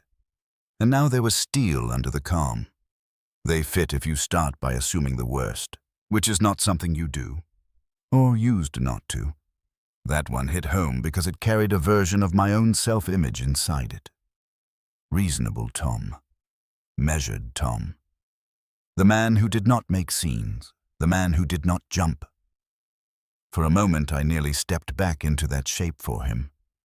Then I remembered the scream through the pipe, the warm quilt, the hidden thermos, and my daughter saying I might need to stop assuming I knew my own house best simply because I had loved my wife in it. What exactly, I asked, is under the lower platform? Daniel looked at me. His answer came smooth and immediate. Storage and dead access. Dead. Yes. And yet, you keep serving it. Something changed in his eyes then. Not a flare, a flattening. The look of a man who has realized the conversation he wanted is no longer available. I don't know what you think you saw downstairs, he said. That's honest, at least. I know what you're doing. Do you? You're making Mom's last years into something they weren't, because you need this to make sense. The cruelty of that was so precise it nearly took my breath. Not because he insulted me, because he reached for Eleanor, for the very territory in me least defended. My last years with your mother, I said, are not yours to explain to me. No, he said quietly, but apparently they're yours to rewrite. That was when I understood something I had not wanted to know. Daniel was not only prepared to manage my perceptions of the present, he was prepared to recruit my grief against me if necessary. I don't remember what I said next, only that it was small and useless. Something like, get out or enough or not now. He heard the weakness in it and nodded once, as if concluding a difficult talk. I'm staying over tonight, he said. You need rest. It was phrased as a kindness and landed like occupation. He carried the groceries to the pantry before I could object, his body moving through the kitchen with the unthinking ownership of a man who had already decided where everything belonged. That night, I called Janice Whitaker. I had not spoken to her in over a year.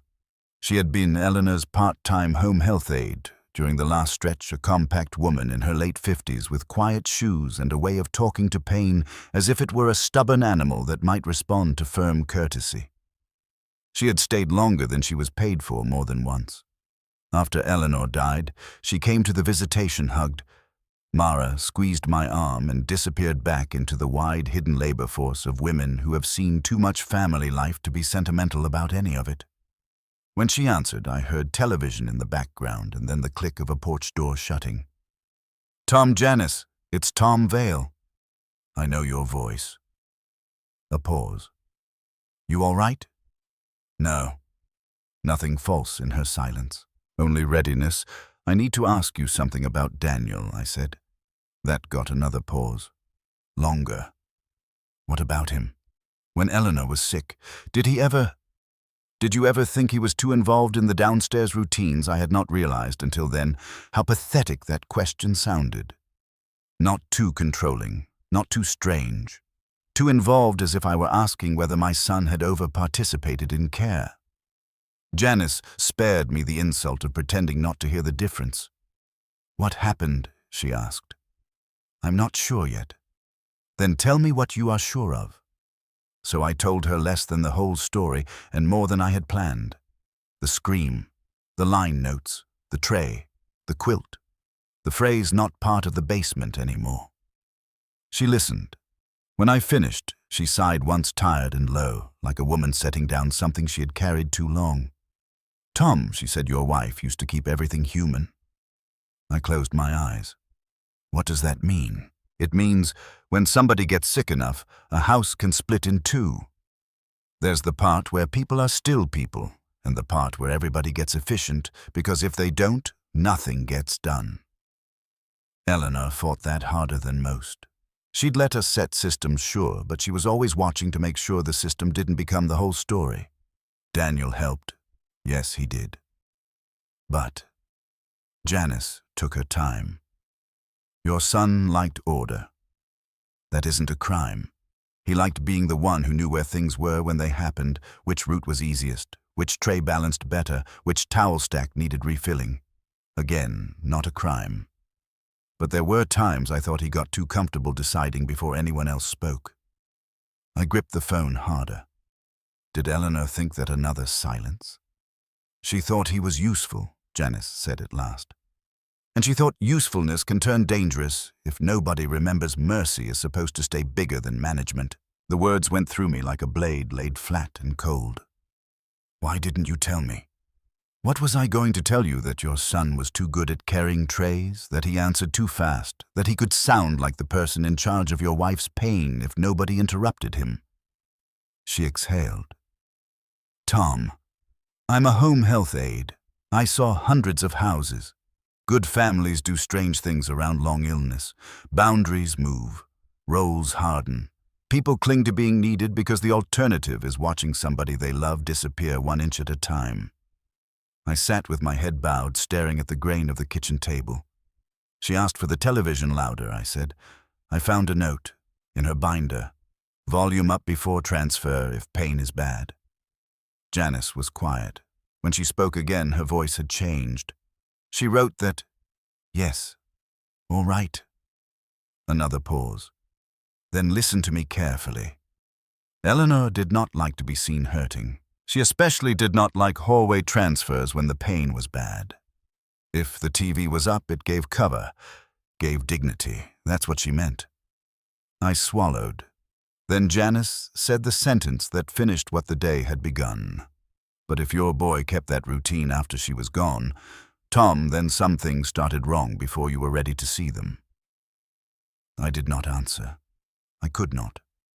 Because there it was at last. Not as suspicion, not as the frightened pattern-making of a sleepless widower, but as a possibility spoken aloud by someone who had stood in my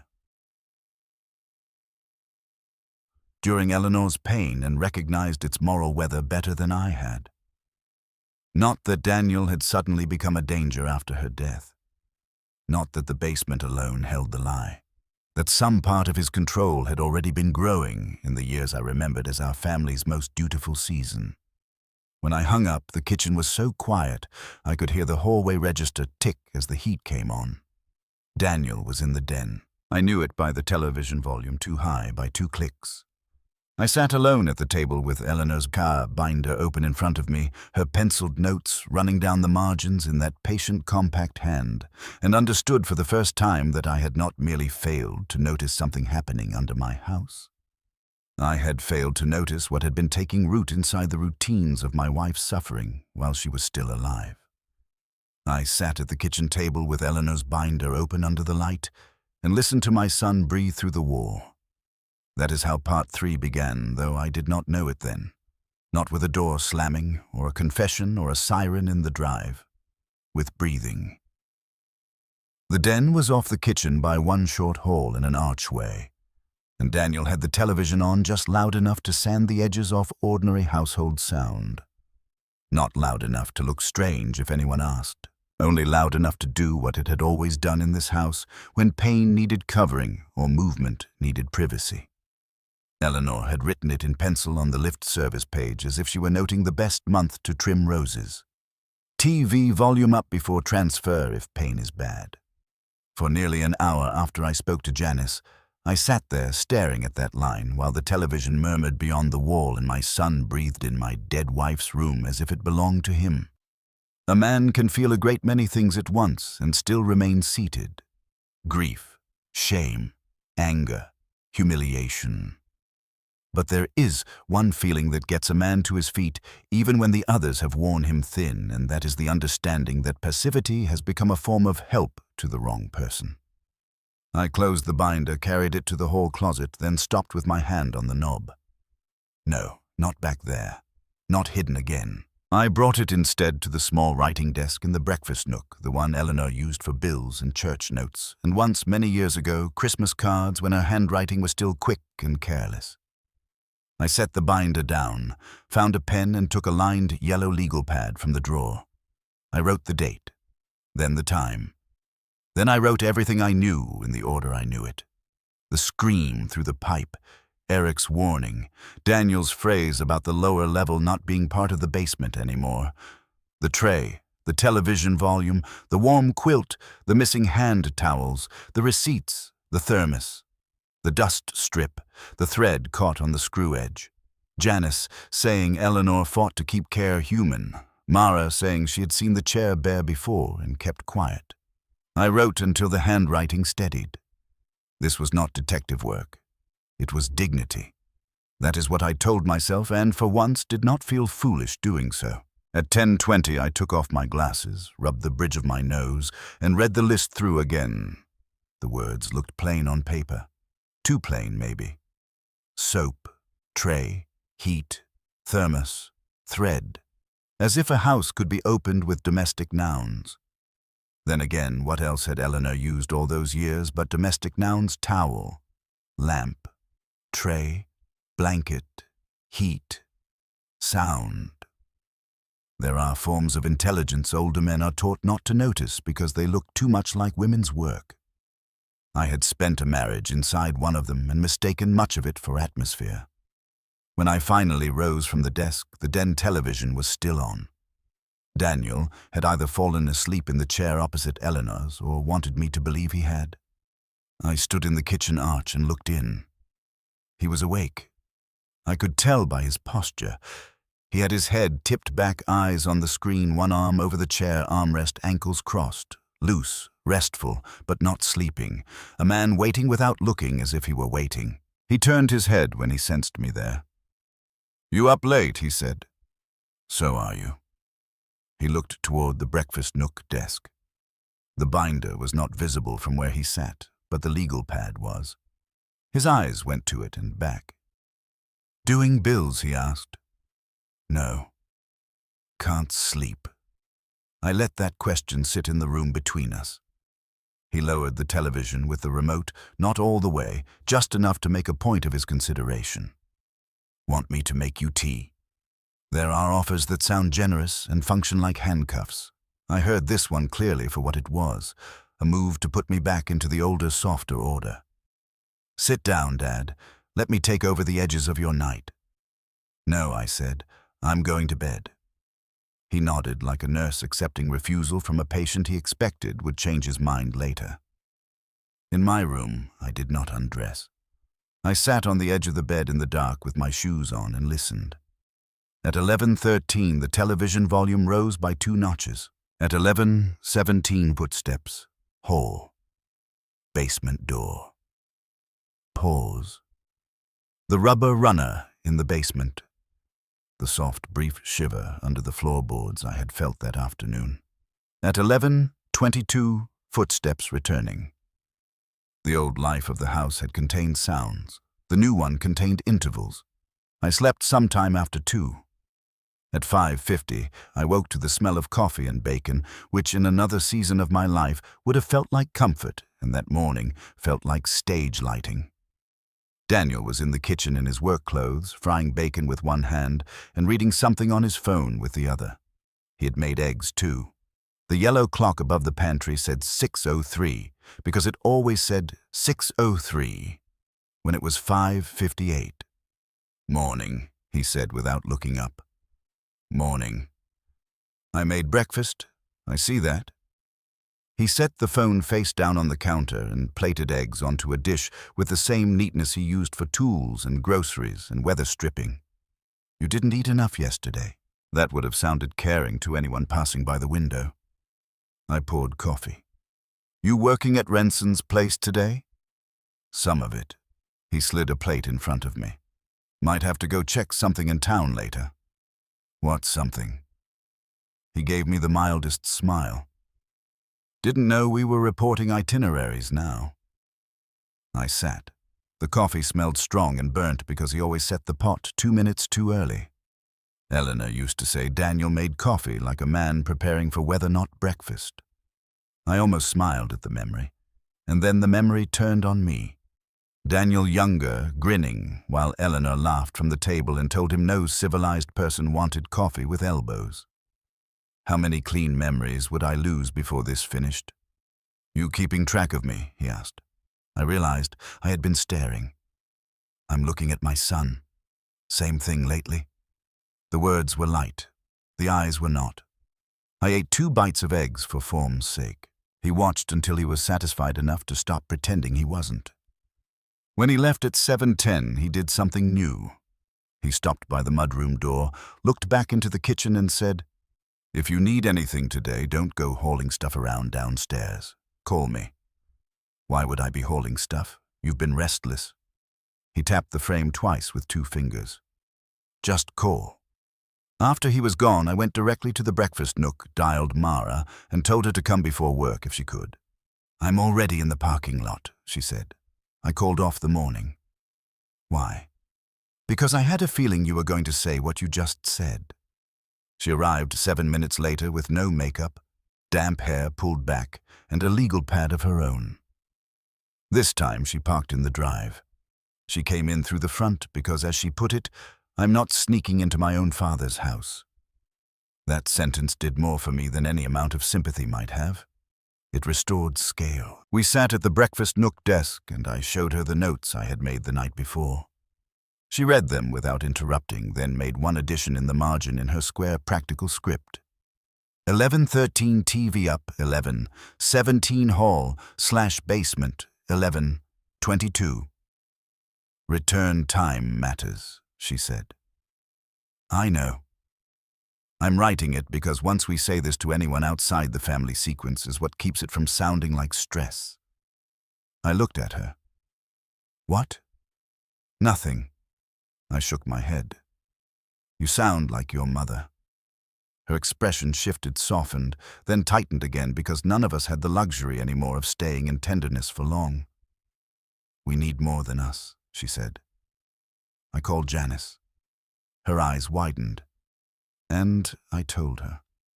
When I finished, she sat back in the chair and looked toward the hall, toward the invisible line between breakfast nook den and basement door. "So she saw it too," Mara said quietly. "She saw some of it. She saw enough." I folded my hands on the desk. "Not enough to act. Neither did you." The words were out before she could soften them. She winced, but I lifted a hand. "No," I said. "Leave it as said." We were quiet then. Morning light came in over the backyard and touched the desk in a pale square. In that light, the binder looked less like evidence and more like what it had always been, the practical record of a woman trying to remain herself while pain stripped her choices down to procedure. The obscenity of it now was not that Eleanor had built systems.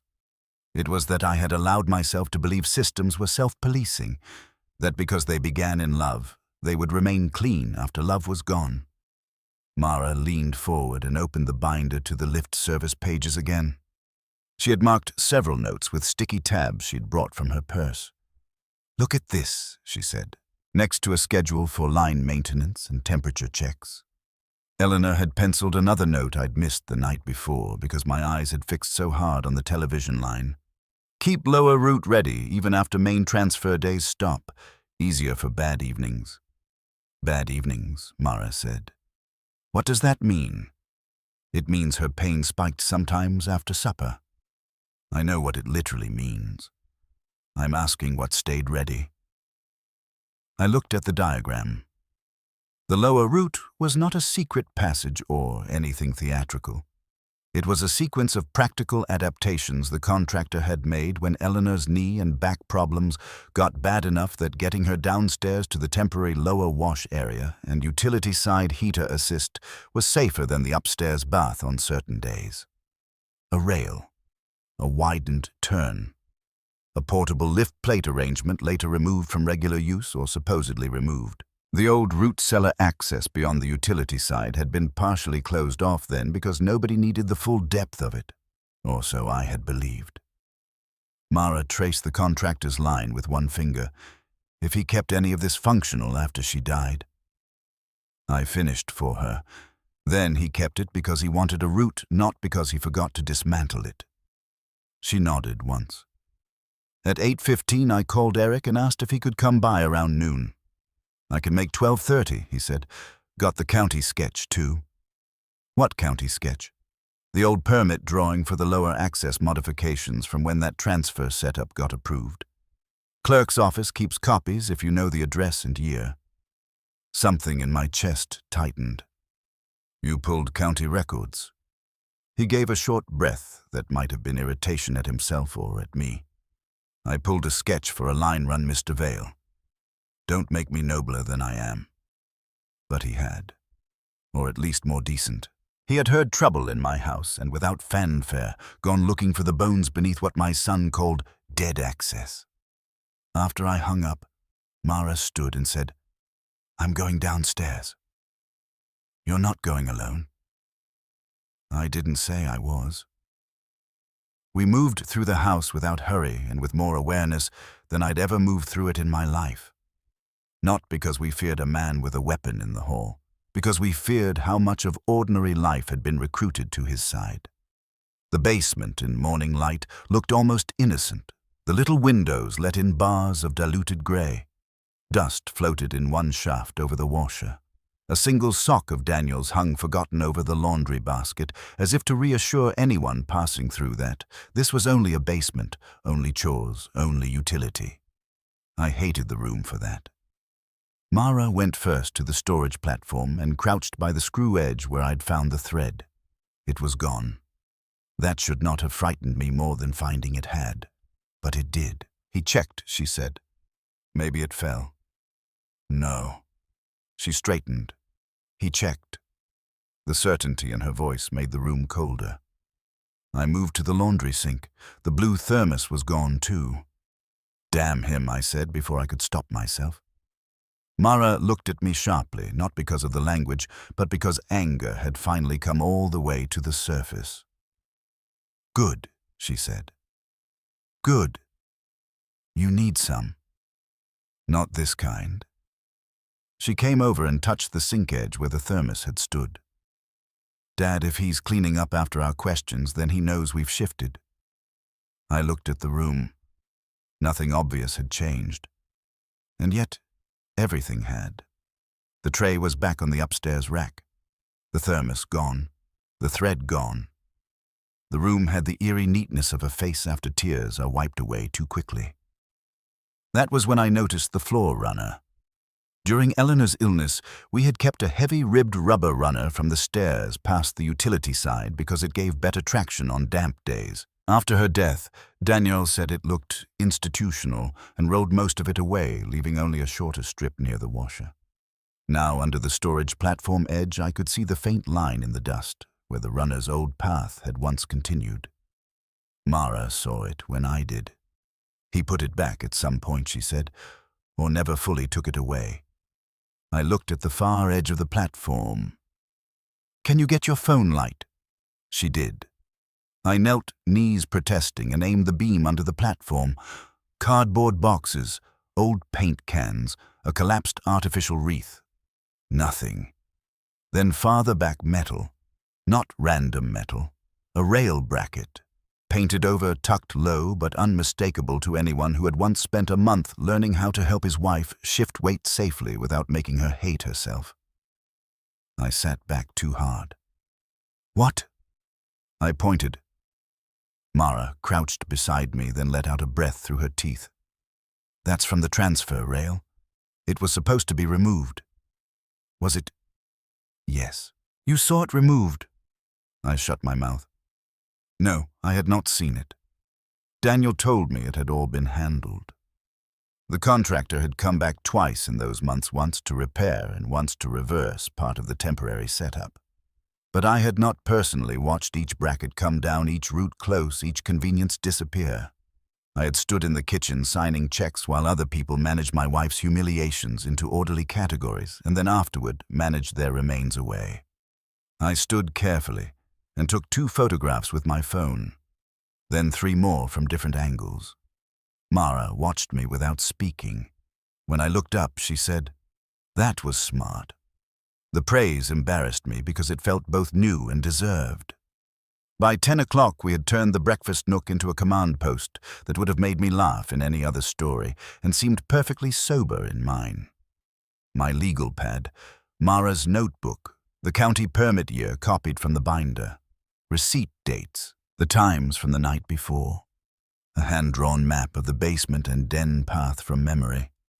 I had not drawn a room map since I taught reconstruction to restless 16-year-olds, but once I began, more returned than I expected. The exact position of the old rail route, the turn to the utility side, the cabinet where Eleanor kept hand cream during the lower wash weeks, the point where the basement floor had always felt warmer because of the supplemental line. Mara called Janice and put her on speaker. "What do you need from me?" Janice said, all business now that the soft edge of sympathy had been spent. The lower route, Mara said.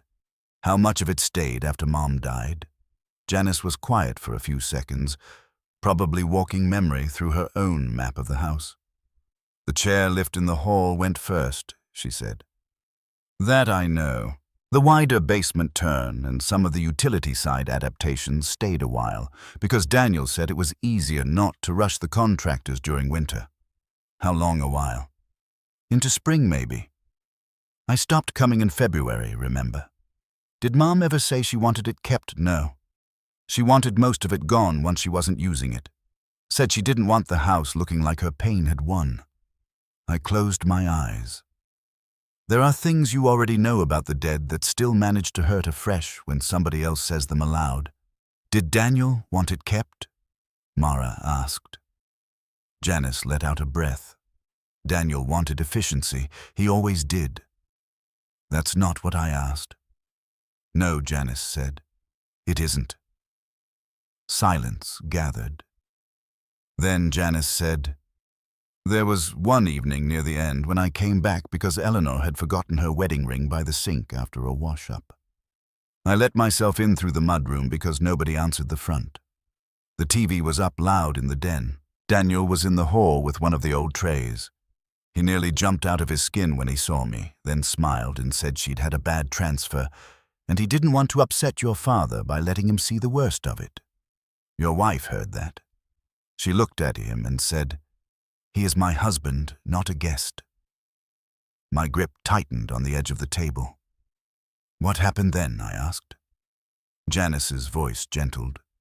She made him hand you the tray and bring you in. That's what happened. The kitchen seemed to blur for a second. I remembered the evening, not with the ring. I had not known about the ring, but I remembered the tray in my hands. Eleanor's face pale and damp at the temples, Daniel standing in the doorway saying nothing, and me thinking how unlike my wife it was to be short with him when he had been trying so hard. I had told myself she was in pain, and pain made people curt. Tom, Janice said, I'm here. I don't know what's in your basement, but if you're asking me whether your wife ever worried your son liked being the necessary one too much, the answer is yes. When the call ended, Mara stared at the tabletop. That's it, she said. No. She looked up. No, I said again. That's not it. That's enough to stop lying to myself, but it's not enough for anybody outside this family. Not yet, and if waiting gives him time to move her. The pronoun came into the room clean and whole that time. Not if there is someone. Not if. Her. I stood up and walked to the sink because motion felt preferable to sitting still under the weight of that truth. I turned on the water and then off again without using it. I'm calling the deputy, I said. Today.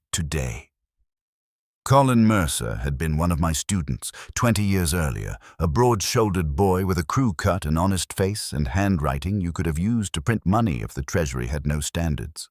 He was now a county deputy with 2 children and a wife who taught 3rd grade.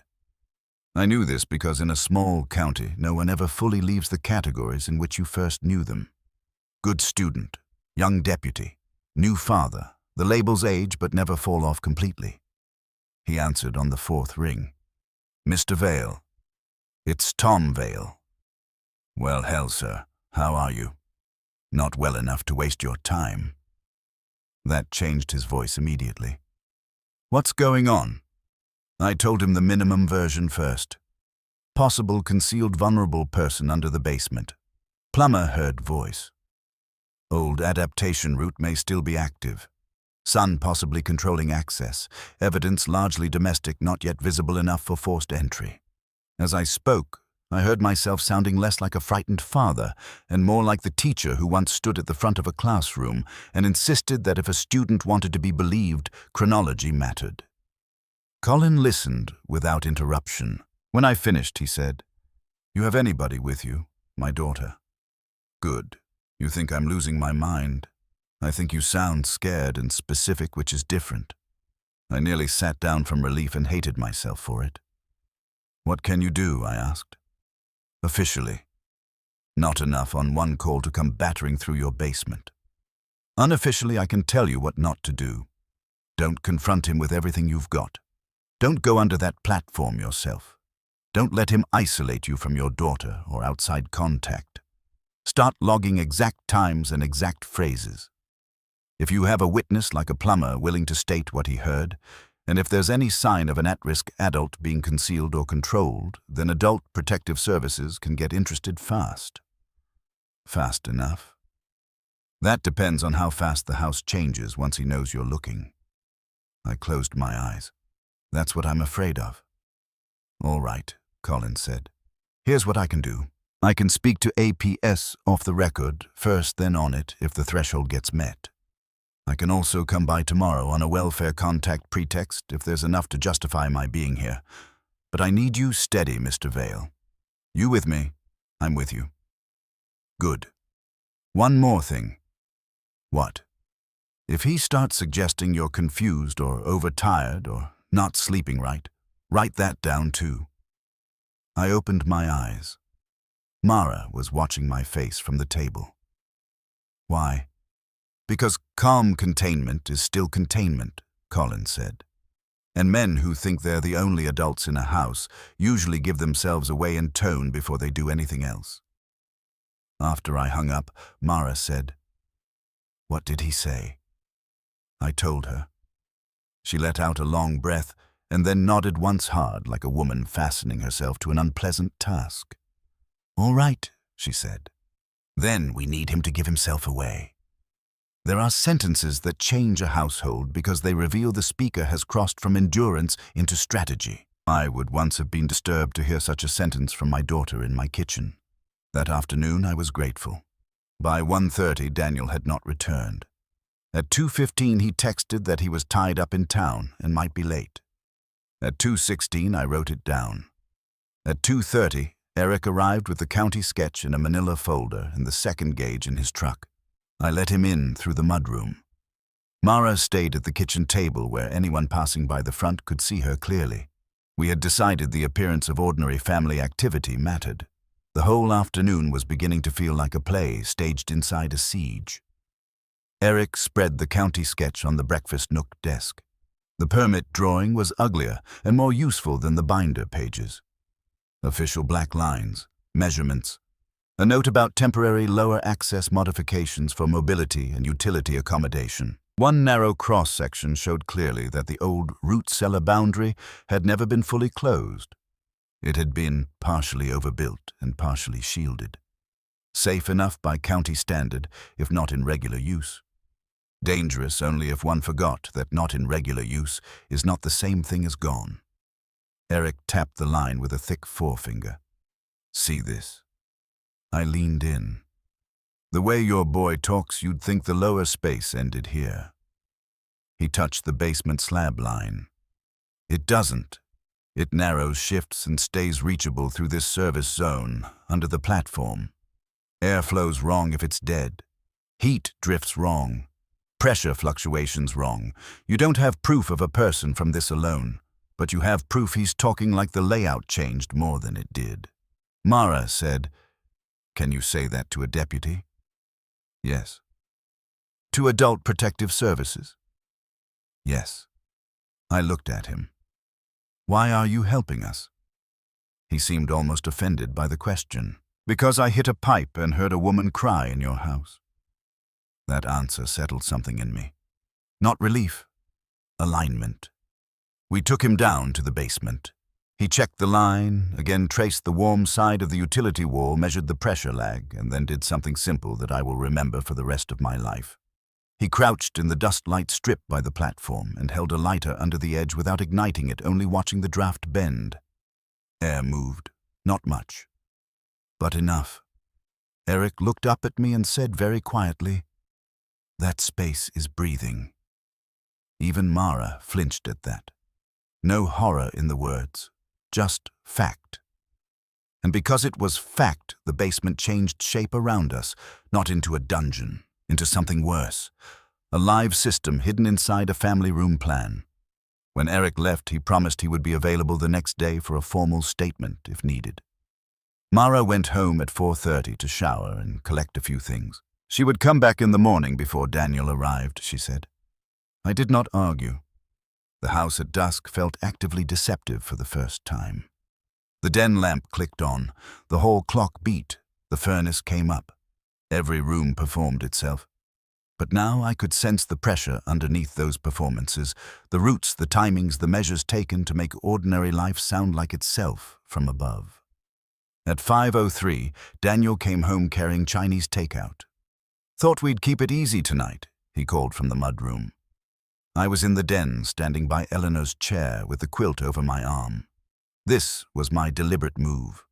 I had refolded it earlier in the exact loose, asymmetrical way Eleanor used to prefer after spending 20 full minutes remembering her hands on fabric until my own could reproduce it without imitation. I had done it, not because I'm a sentimental fool, but because I wanted to know whether Daniel could pass by that chair and leave the quilt alone if he believed I was no longer sleeping inside the old haze. He came into the den, saw the quilt in my arms, and stopped. What are you doing with that? Airing it. In March. It smelled wrong. He looked at me carefully. Everything smells wrong to you this week. I almost smiled. There it was again. The steady pressure to redefine perception as condition. I'm taking it to the porch, I said. No. The word came too fast, too plain. We both heard it. His face settled at once, but the damage was done. No, I repeated. I mean, he said, recovering with that infuriating smoothness. It's damp out there. Don't put wool out in damp. I held his eyes. Then very deliberately, I draped the quilt over the back of Eleanor's chair and said, then it stays where I can see it. We ate Chinese food in the kitchen with the curtains open between us, steam rising in little white threads. Daniel talked about the road detour by Millard and whether I needed anything from the pharmacy. I answered enough to keep the surface from breaking too early. Beneath it, every second felt measured. After supper, he took the cartons to the trash, washed 2 bowls, and turned the den television on without asking. Too loud, by 2 clicks. At 7:15, he checked the thermostat. At 7:20, he paced once through the hall and back as if looking for a thing he had misplaced. At 7:24, he asked if I wanted tea. No, at least have water. I'm not an invalid. He looked at me then, and for 1 second something almost like contempt moved across his face. Not hot enough to be called rage. Colder. More practiced. The expression vanished before most people would have caught it. I caught it because I had finally stopped mistaking his calm for the absence of appetite. At 8:02, the quilt was no longer on the chair. I'd been in the downstairs bathroom no more than 90 seconds. When I came back to the den, the chair sat bare in the lamplight. My body acted before my mind did. I turned at once toward the hallway. The basement door was not fully closed. The television in the den was up louder than it had been 2 minutes before. I walked to the basement door and put my hand on it. Behind me from the den, the weather voice droned on about a front moving in over Boone County by midnight. The house felt gathered around me. Listening. I opened the door. The stairs were dark below the first landing. No bulb on in the basement. Only a weaker light farther in around the utility side turn. Not enough to reveal, enough to draw. I went down. Not bravely. Not quickly. 1 step, then another. My hand hard on the rail. Heart beating so sharply, I thought it might make enough noise to announce me before I saw what waited. At the bottom, the basement air hit me warm and damp. The television above was muffled now, but still audible through the floor. I could hear nothing else. I moved toward the utility side. Halfway there, I saw the light. It was not an overhead. It was lower, moving faintly, then held still. Lantern light, or a small lamp around the platform edge. The kind of light used when someone does not want windows to glow or bulbs to tell too much. I reached the old runner line and stopped. There was sound now, not speech. Breathing. 2 peoples, I thought. Then a spoon against ceramic, the soft scrape of fabric. Daniel's voice lower than I had ever heard it, with me patient in a way that made the hair lift along my arms. You need to finish this one. Nothing an answer that I could make out. I know.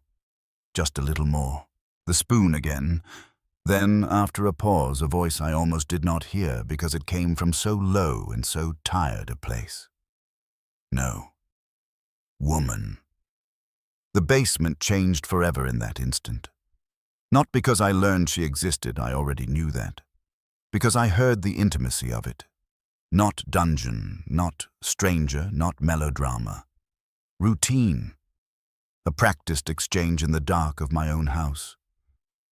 I should have moved then. I should have gone forward or shouted or done some decisive thing men later imagined they would do cleanly in moments of truth.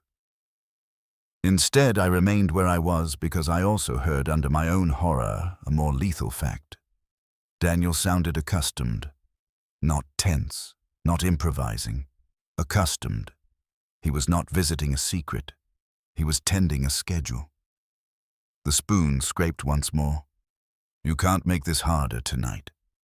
The woman made a sound half refusal, half exhaustion. Then very softly, please. The word did not belong in a basement. Not like that.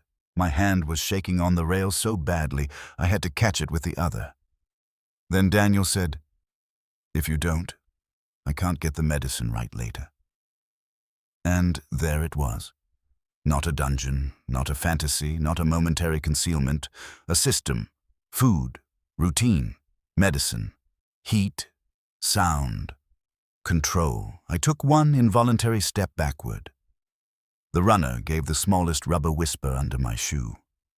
Everything stopped. No spoon, no breathing except my own, no movement. Then Daniel's voice came out of the light, calm as rain on siding. Dad. It is difficult to describe what a voice can do to a body when it knows your name and the place from which it is spoken should not contain your name at all. I did not answer. Dad, he said again. Same tone. Not alarmed, not surprised enough, which meant he had been preparing for this possibility too. I backed up one step, then another. The light shifted. I saw only the briefest slice of him through the stacked bins and plywood edge his shoulder, his hand the side of his jaw, turning. You shouldn't be down here, he said. No anger, only command, disguised as concern. I turned and went up the stairs. Not ran. Went. Because some stubborn remnant of male dignity refused to give him the shape of my fear even when fear had its full hand at my throat. At the top, I closed the door and stood in the hallway with my back against it. My lungs hurt. A few seconds later, the door latch moved under my spine as Daniel opened it from the other side. I stepped away before it could strike me. He came out carrying the quilt folded over one arm. Behind him, the basement was dark again. Jesus Christ, he said softly, like a man talking to a father who had just wandered too close to thin ice. You almost gave me a heart attack. I looked at the quilt, at his hand on it, at his face. You heard me, I said. He was breathing a little harder than usual, but otherwise composed. I heard you on the stairs. I heard her. Silence. Then he did the most frightening thing he had done yet. He sighed, not in guilt, not in panic, in fatigue, as though the worst inconvenience in the room was that concealment had now become administration. All right, he said. Then we need to talk about what you think you heard. I laughed once. A sound without humor or control. No, I said. We don't. Dad. No. He shifted the quilt in his arms. If you go making calls before you understand the situation. Understand. His eyes narrowed by a degree. She can't handle upheaval. She. He realized the error too late. For a second, we simply looked at each other in the hallway between the den and the basement, the whole house arranged around us in its old familiar lines. Lamp on in the den, kitchen clock clicking, heat moving through registers, the place where my wife had lived her pain, now serving as the corridor for my son's lies. Who is she? I asked. Daniel said nothing. Who is she? He glanced toward the den, toward the phone on the kitchen wall, toward me. Measuring routes, not rooms. Routes. She's somebody who needs quiet, he said at last. Under my house. She has nowhere else stable right now. Under my house. It's temporary. I stared at him. Temporary. Another system word, a permission word. The kind men use when they want time to do the moral work of alteration for them. She is under my house, I said, and you are talking to me as if you borrowed a ladder. She is safer here than where she was. How long? He looked away. How long, Daniel? When he answered, his voice was so level it was almost obscene. Since December. I took hold of the whole table because the floor had shifted. December. 3 months. Christmas in this house. New Year's coffee in this kitchen. The anniversary of Eleanor's funeral. Mara's February visit. Me in the den with the lamp on and the clock beating, and my son carrying trays below me in a house I believed I still understood. What medicine, I heard myself say. He looked back at me. It's not what you're making it. What medicine? Anxiety, sleep, things to keep her settled. The hallway around us sharpened to a kind of merciless clarity. The framed family photo from Mara's wedding, the umbrella stand, Eleanor's pressed glass bowl on the hall table. Every ordinary object had become a witness. You drugged a woman under this house. His face changed then, not into shame, into offense. I have kept her from falling apart. The words were so naked in their certainty that for one clean moment my fear burned off and left only revulsion. There are revelations that operate like thunderclaps. This was not one. This was colder. A point of no return, understanding arriving without noise. My son did not believe he had broken the moral order of this house. He believed he had inherited it. I looked at the quilt over his arm. Eleanor's quilt, and knew with a clarity that left no room for grief's usual mercies that whatever happened next, this was no longer a question of suspicion or family misunderstanding or overdeveloped worry in a widower's mind. There was a living woman under my house. My son had put her there, kept her there, medicated her there, and spoken over her there in the same calm voice he once used to ask his mother whether she wanted tea. I stepped aside from the basement door. Daniel seemed to take that as permission to move past me. He walked into the den and laid the quilt over Eleanor's chair with a care so practiced it made my hands curl.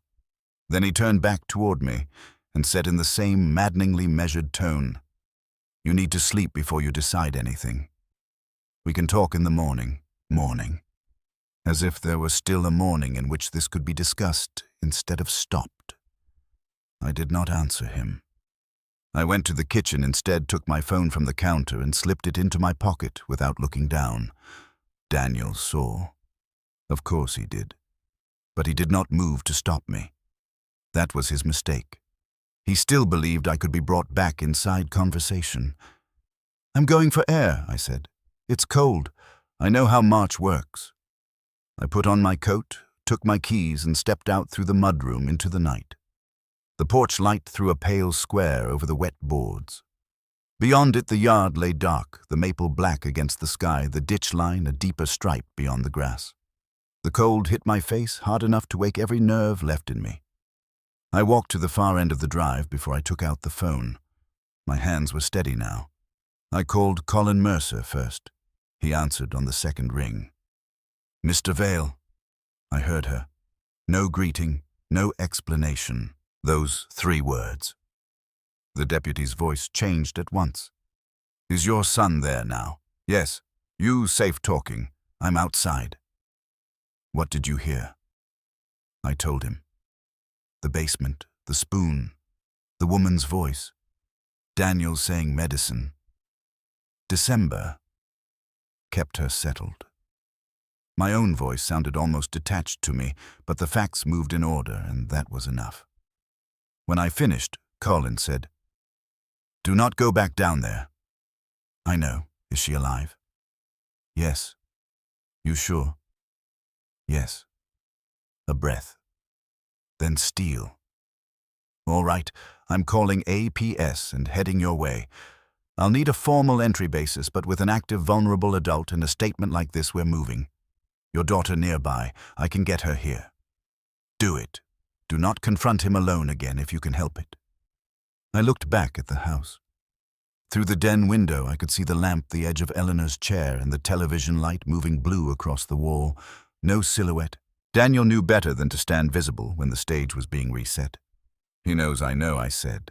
That means timing matters more. Now, not less. Colin paused. Can you keep him there without tipping the exact next move? I thought of my son in the den in my wife's room among her objects in the house he had turned into a system. I thought of the woman under the platform breathing whatever air drifted through that false dead space. Yes, I said. You certain? No, I said. But yes. When the call ended, I dialed Mara. She answered in one breath. Dad, come now. What happened? I heard her. The line went silent. Then Mara said very clearly, I am on my way. I stood at the edge of the drive a moment longer with the phone still in my hand and looked at the house where I had lived almost 40 years. The windows glowed the same as they had on 100 ordinary nights.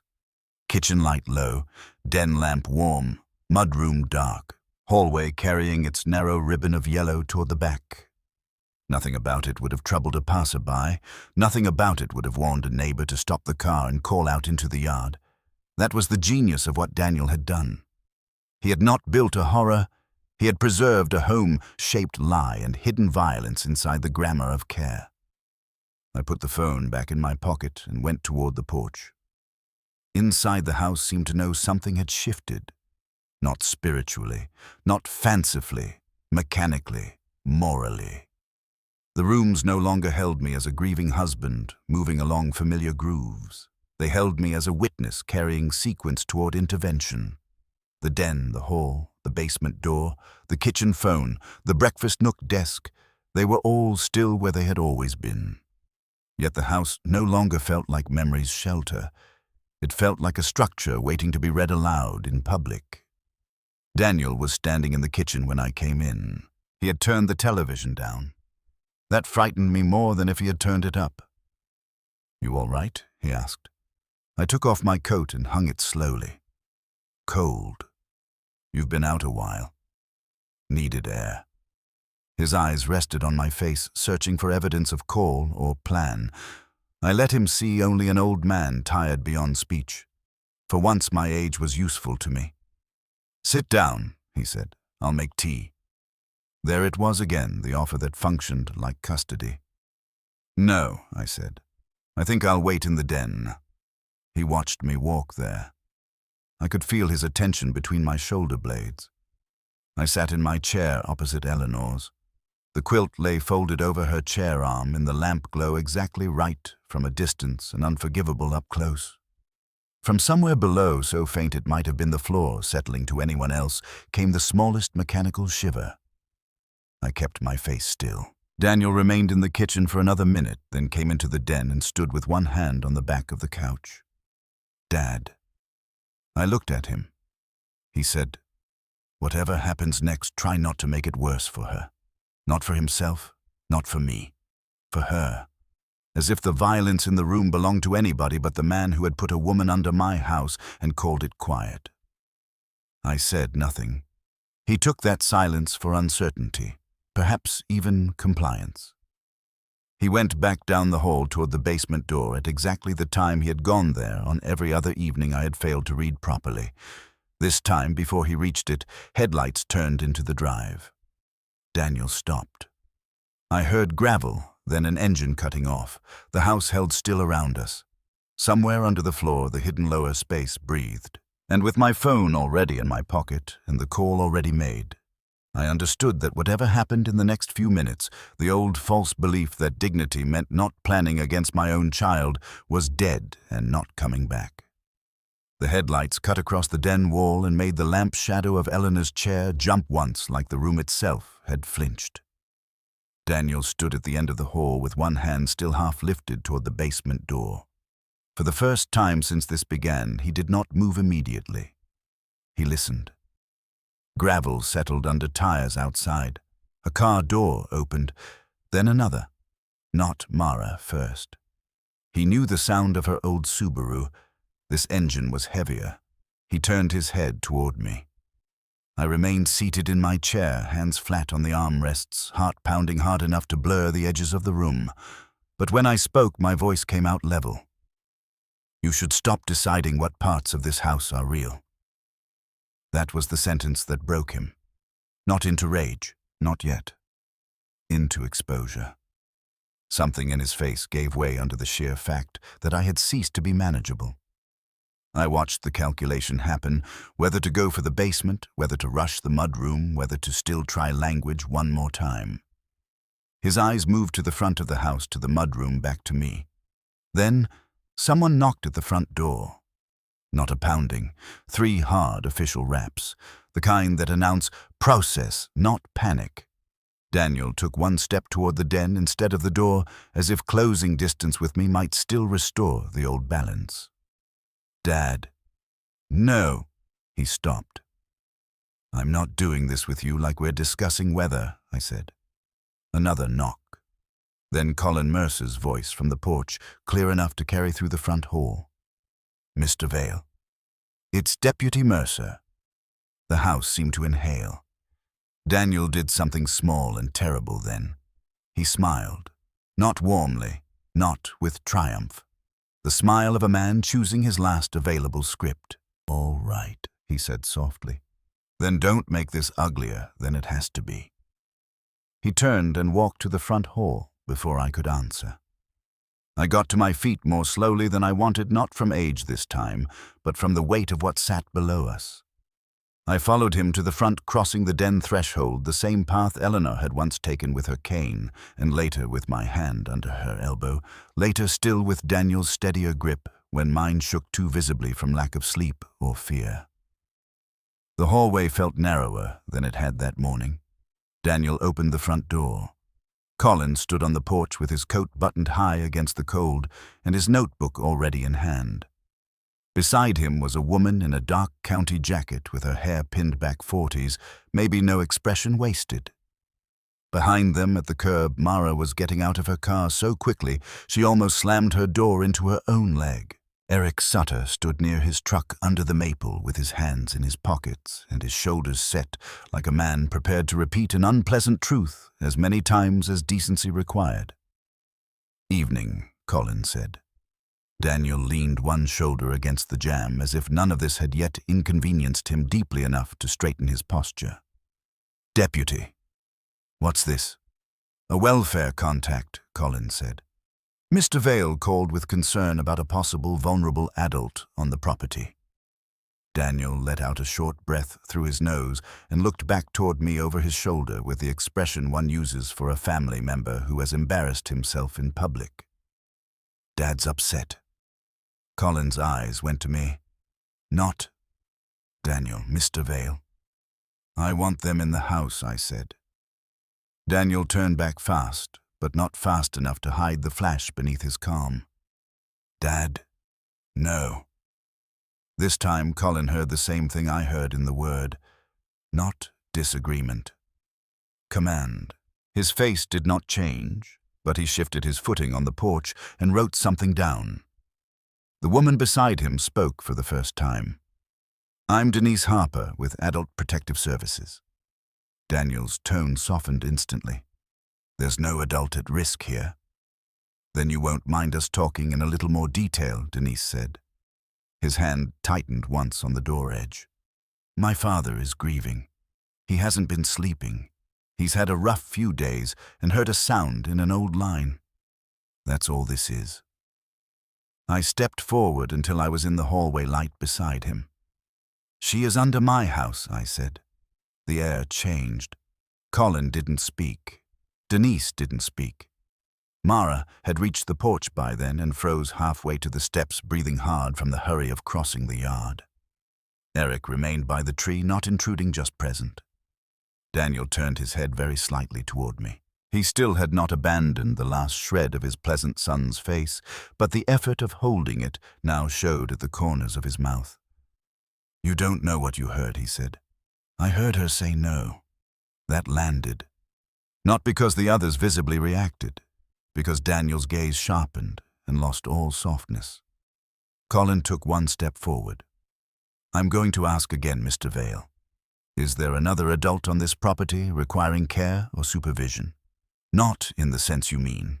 Answer plain, she's not in a condition to deal with outsiders." Denise said, "Who is she?" He gave her the first real look he had given anyone besides me all evening. Measuring, not socially, operationally. Someone in a temporary crisis.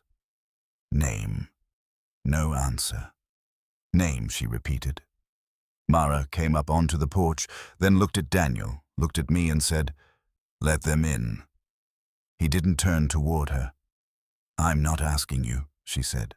That was the first time all night he seemed forced to register a second family member as something other than furniture around my distress. His eyes moved to his sister, then back to Colin, then to me. The woman from APS did not raise her voice. "If there is a vulnerable adult being concealed or controlled, your resistance is not helping her." "I'm helping her," Daniel said. There it was. Not explanation. Conviction. And with that, whatever remained of his helpful sun mask ceased to matter. It had held because it was useful. Now a more important identity had stepped forward, keeper, manager, regulator of the only order he believed in. I looked at Colin and said, "Come inside." Daniel shifted as if to block the doorway. I do not know where the strength came from. Grief, perhaps, or the last 2 days of shame finally put to use. But I stepped squarely into his line and said in a voice that filled the hall more than I thought it could move. He looked at me. Really looked. Not through me. Not around me. At me. And for the first time since Eleanor died, he saw a father instead of a variable. Something in his face hardened. Not wild. Worse than wild. Controlled anger has always frightened me more than shouting. "She cannot handle this," he said. I held his eyes. "Then you should have thought of that before you put her there." He moved aside. It was not dramatic, no sudden surrender, just a precise step backward that left the doorway clear. But that step changed the ownership of the house as surely as any legal document could have. Colin and Denise entered. Mara came in behind them and shut the door against the cold. Eric waited until Colin motioned him in, then wiped his boots carefully on the mat and took one quiet place by the hall table like a witness at church. The hall light had never seemed so bright. Colin's notebook was already open. Denise took in the room in a sweep that missed nothing: haute hooks, hallway sightline, den, lamp, basement door. I saw her register the television too, still on in the den at low volume now, weather maps rolling uselessly across the screen. "Turn that off," she said. Daniel didn't move. I crossed to the den myself and clicked it dark. The silence that followed was almost physical. Denise said, "I want everyone to stay where I can see them." "Mr. Vale, Tom, tell me again from the sound in the basement forward." So I did. I did not embellish. I did not dramatize. I gave her the chronology the same way I had once asked my students to reconstruct a campaign route from letters and maps: first sound, then warning, then object, then room, then line, then contradiction, then voice. The scream through the pipe. Eric's warning not to ask my son first. The tray, the TV volume, the warm quilt, the receipts, the hall towels, the county sketch, the thermos, the basement scene that night. The word medicine. December. While I spoke, I did not look at Daniel. I could feel him standing near the doorway to the kitchen with one hand in his pocket and the other hanging loose at his side. And I knew if I looked at him, I might lose either precision or restraint. I needed both. When I finished, Denise asked Mara what she had observed. Mara gave her quilt absence towel shortage, the notes in the binder, the pattern of Daniel answering too fast, long before any of us had enough courage to call it by its proper name. Eric confirmed the cry he had heard through the pipe and the line route inconsistencies. He did it in 6 sentences, spare and ugly and convincing. Colin wrote. Denise listened. Daniel said nothing. Then Denise turned to him. Your answer. He took his hand from his pocket. There is a woman in the lower access area. Mara made a sound. Not surprise. The involuntary release of hearing horror stated plainly. Denise did not blink. Name. Clara. Last name. Silence. Mr. Vale. I don't know what she's using right now. That phrase. Using. The woman under my house had become an administrative problem, even in language. Why is Clara in the lower access area of this house? Denise asked. She needed somewhere stable. How did she come to be under this house? She was staying in the detached room for a while, and then she. He cut his gaze toward me, then as if I were the one making clarity impossible. I said, Do not edit this in front of me. His jaw worked once. Denise stepped slightly between us. Did she choose that lower area as a place to stay? She agreed it was safer. For whom? That finally drew his eyes fully to Denise, and the effort of patience in him began to show strain. For her, he said. She has severe anxiety and episodes. Denise asked, Episodes of what? He gave a tiny, humorless shake of the head. You come in here with one side of this and start acting like there's no complexity. No, Denise said. I came in here because a woman has apparently been placed in a concealed lower space in a private home medicated by a man who is not answering plain questions. That sentence broke the last useful portion of his mask. Not into shouting. That would have been easier. Instead, his face emptied of all social cushioning. The son's concern, the measured helpfulness, the patient tolerance for my supposed confusion, all of it dropped away and revealed the colder machinery under it. She panics around strangers, he said. She doesn't trust institutions. She doesn't sleep unless somebody keeps the routine steady. She spirals. She stops eating. She hurts herself. I kept her stable. You could hear his belief in that.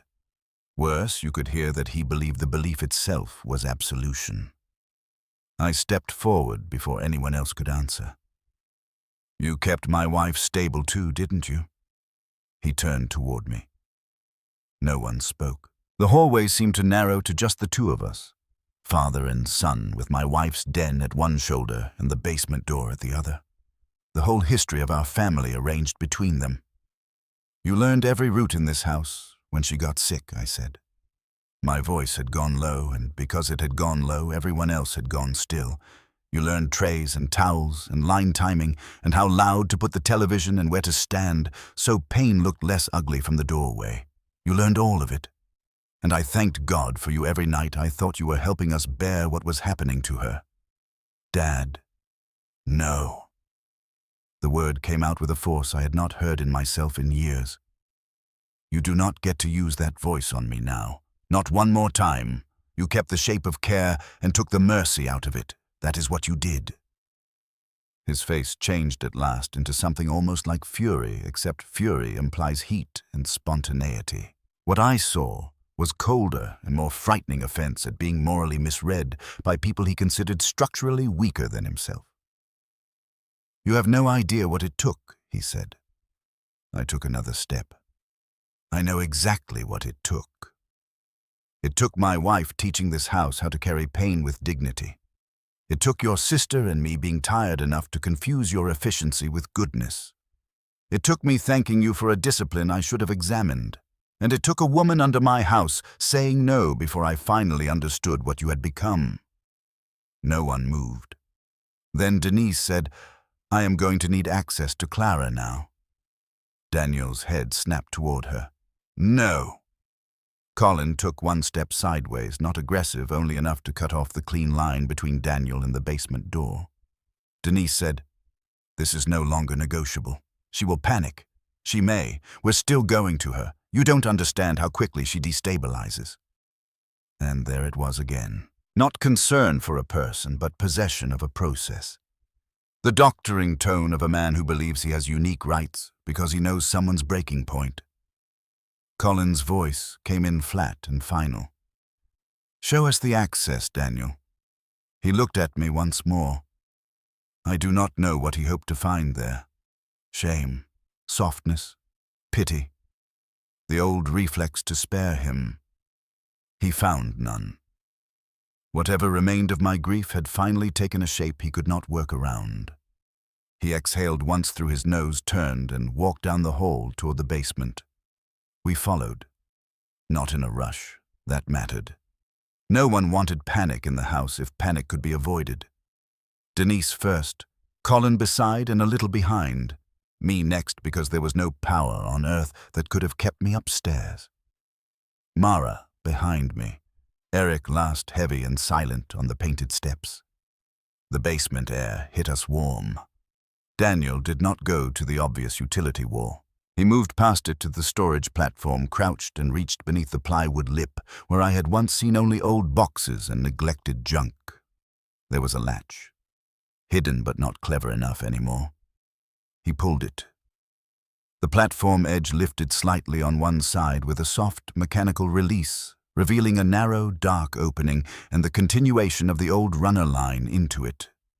Mara whispered, "Oh my God." I heard my own breath go ragged. The opening was not some dramatic underground chamber. It was worse because it was smaller, meaner, more practical than any sensational mind would invent. A service descent adapted from the old root-cellar reach, widened just enough decades ago for utility access, then modified during Eleanor's illness, then hidden under normalcy and storage. A person could live there if someone above controlled every condition of that living. Denise took a flashlight from her coat pocket. "Clara," she called. "My name is Denise Harper. I'm with County Adult Protective Services. You are not in trouble. I'm coming down to speak with you." "No," Daniel said sharply. Colin put a hand on his arm. Daniel jerked free at once. "Do not touch me." "Then don't make me," Colin said. That was the closest Colin came to threat all night, and because he did not dress it up, it landed. Denise went down first, carefully, flashlight beam low and steady. The opening took a turn and then widened just enough below that I lost direct sight of her. We heard her voice, calm, practical, the same voice she had used in my hallway, but softened now by whatever experience had taught her how to step into other people's private ruins. Then from below, a woman crying. Not screaming, just crying. Thin, exhausted, as if the arrival of more than one unknown voice had finally split whatever discipline had been keeping her in one piece. Mara covered her mouth. I put one hand on the cold edge of the platform because the room had started to sway. Denise called up, "She's alive. She's conscious. Colin. I need medical now and one female unit if possible." Colin was already on the radio. Daniel moved then, not toward me, toward the opening. Not a lunge, just two urgent steps fueled by the certainty that his system was about to be disrupted by people he had not authorized. Colin caught him by the upper arm and turned him back. "She needs me," Daniel said. And for the first time his voice rose above level. "No," Denise called from below without looking up. "She needs space." He looked at me over Colin's grip, and what stood in his face now at last was not calm. It was naked resentment, not at the situation, at the theft of control. "You'll set her back months," he said. I heard myself answer with a steadiness that felt borrowed from Eleanor. "Then she will set them back in daylight." That line, more than anything I had said before, ended him. I saw it happen. His shoulders, always so prepared, dropped by 1 inch. His mouth opened as if to speak, and then did not. He was still angry, still rigid with conviction, but something in him now understood that no language available to him could return this to a private system. He had lost the privilege of explanation.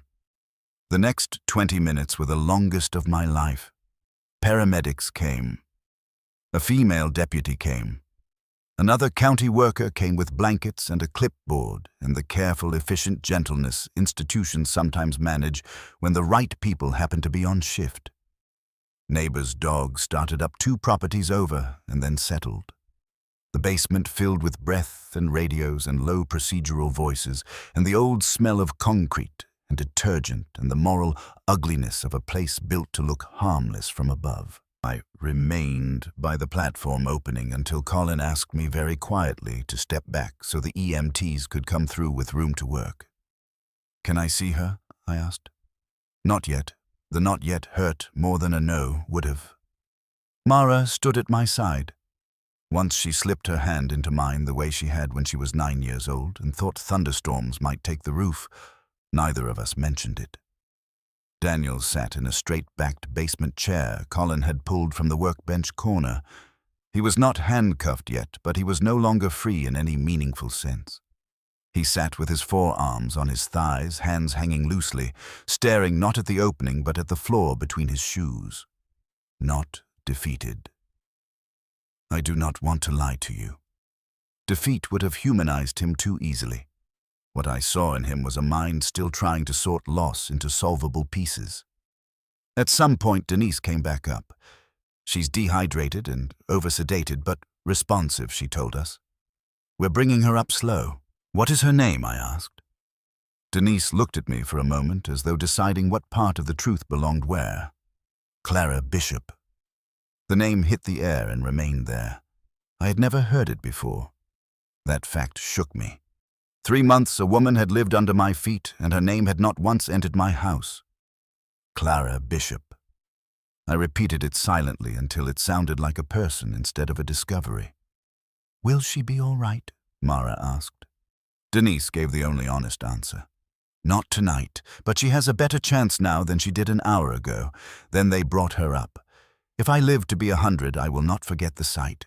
2 EMTs first careful on the narrow rise, Denise just behind, then Clara herself between them, wrapped in a county blanket from the shoulders down, one hand on the rail, moving as if her body no longer trusted the dimensions of the world above ground. She was younger than I had imagined, and older too, 40s maybe, with graying roots at the temples and a face made older by undernourishment and the long abrasion of fear. Her hair hung loose and uneven, as if it had been cut in bad light with bad scissors. She blinked under the basement bulb, then at the larger light above the stairs, and her whole face tightened like a woman stepping from underwater into cold air. When she reached the top, she saw the den. Not me, not Mara, not the uniforms. The den. Her eyes fixed on Eleanor's chair through the hallway opening with such raw, startled recognition that every person in that basement felt it. Denise touched her elbow. Clara's lips moved. The words were too low to catch. Then she looked at Daniel. I will give him this much: he did not flinch, but neither did she. Weak as she was, medicated, dragged halfway out of concealment and into a house full of strangers, she looked straight at him and said with a voice like sandpaper over wire, "You said he wouldn't come down." The sentence entered me like ice. Not because it revealed some new plot mechanism, because it reached backward through all the nights I had sat in the den and told the truth about my own failure in 6 words. You said he wouldn't come down. Daniel closed his eyes once, then opened them. I don't know whether Clara realized then that I was the he in that sentence. If she did not show it. The paramedics guided her past us and toward the kitchen because it was warmer and had the easiest flat space. As she passed Eleanor's chair, her hand lifted a fraction, not touching, just registering the object, as one recognizes a thing that once meant warmth in another life. Mara made a sound beside me that might have been my name. Colin stood over Daniel now. I'm placing you in custody pending further investigation into unlawful restraint exploitation and related offenses. You have the right. Daniel looked at me as Colin began the rights. Not at the deputy. At me. The fury had drained from him. What remained was something almost harder to bear, baffled moral grievance. As if in his own private accounting he had done the difficult work others were too soft to manage and was now being punished for competence. Dad, he said once Colin had finished. If you had just let me explain, I walked to him before I knew I was moving. The basement had gone very quiet. I stopped in front of him close enough to see the faint stubble he had missed at his jaw that morning, close enough to smell soap and old coffee and the stale heat of the house on his clothes. No, I said. What you wanted was time, not explanation. Time to rename every cruel thing until it sounded necessary. Time to put your mother's language over this and call it care. Time to let me feel old and foolish until I apologized for seeing what was in front of me. My throat tightened, but I kept going. Your mother used these rooms to protect people's dignity. You used the same rooms to bury it. Do not say one more word to me that uses her methods to excuse your choices. Something in his face finally broke then. Not into remorse, into naked hatred of being seen truly. I held this house together, he said. No, I said. She did.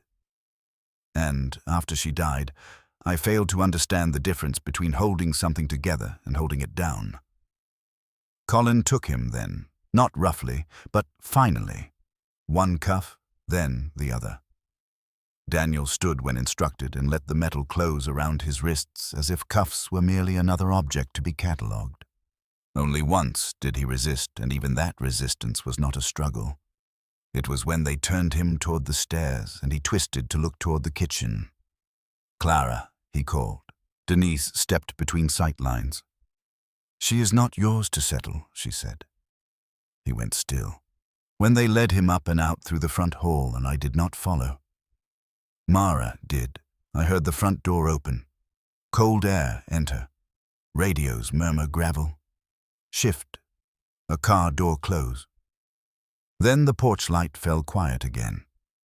I stayed in the basement. Not because I wanted to, because I could not yet make my legs choose anything else. The platform remained open. The lower access breathed cold at my feet.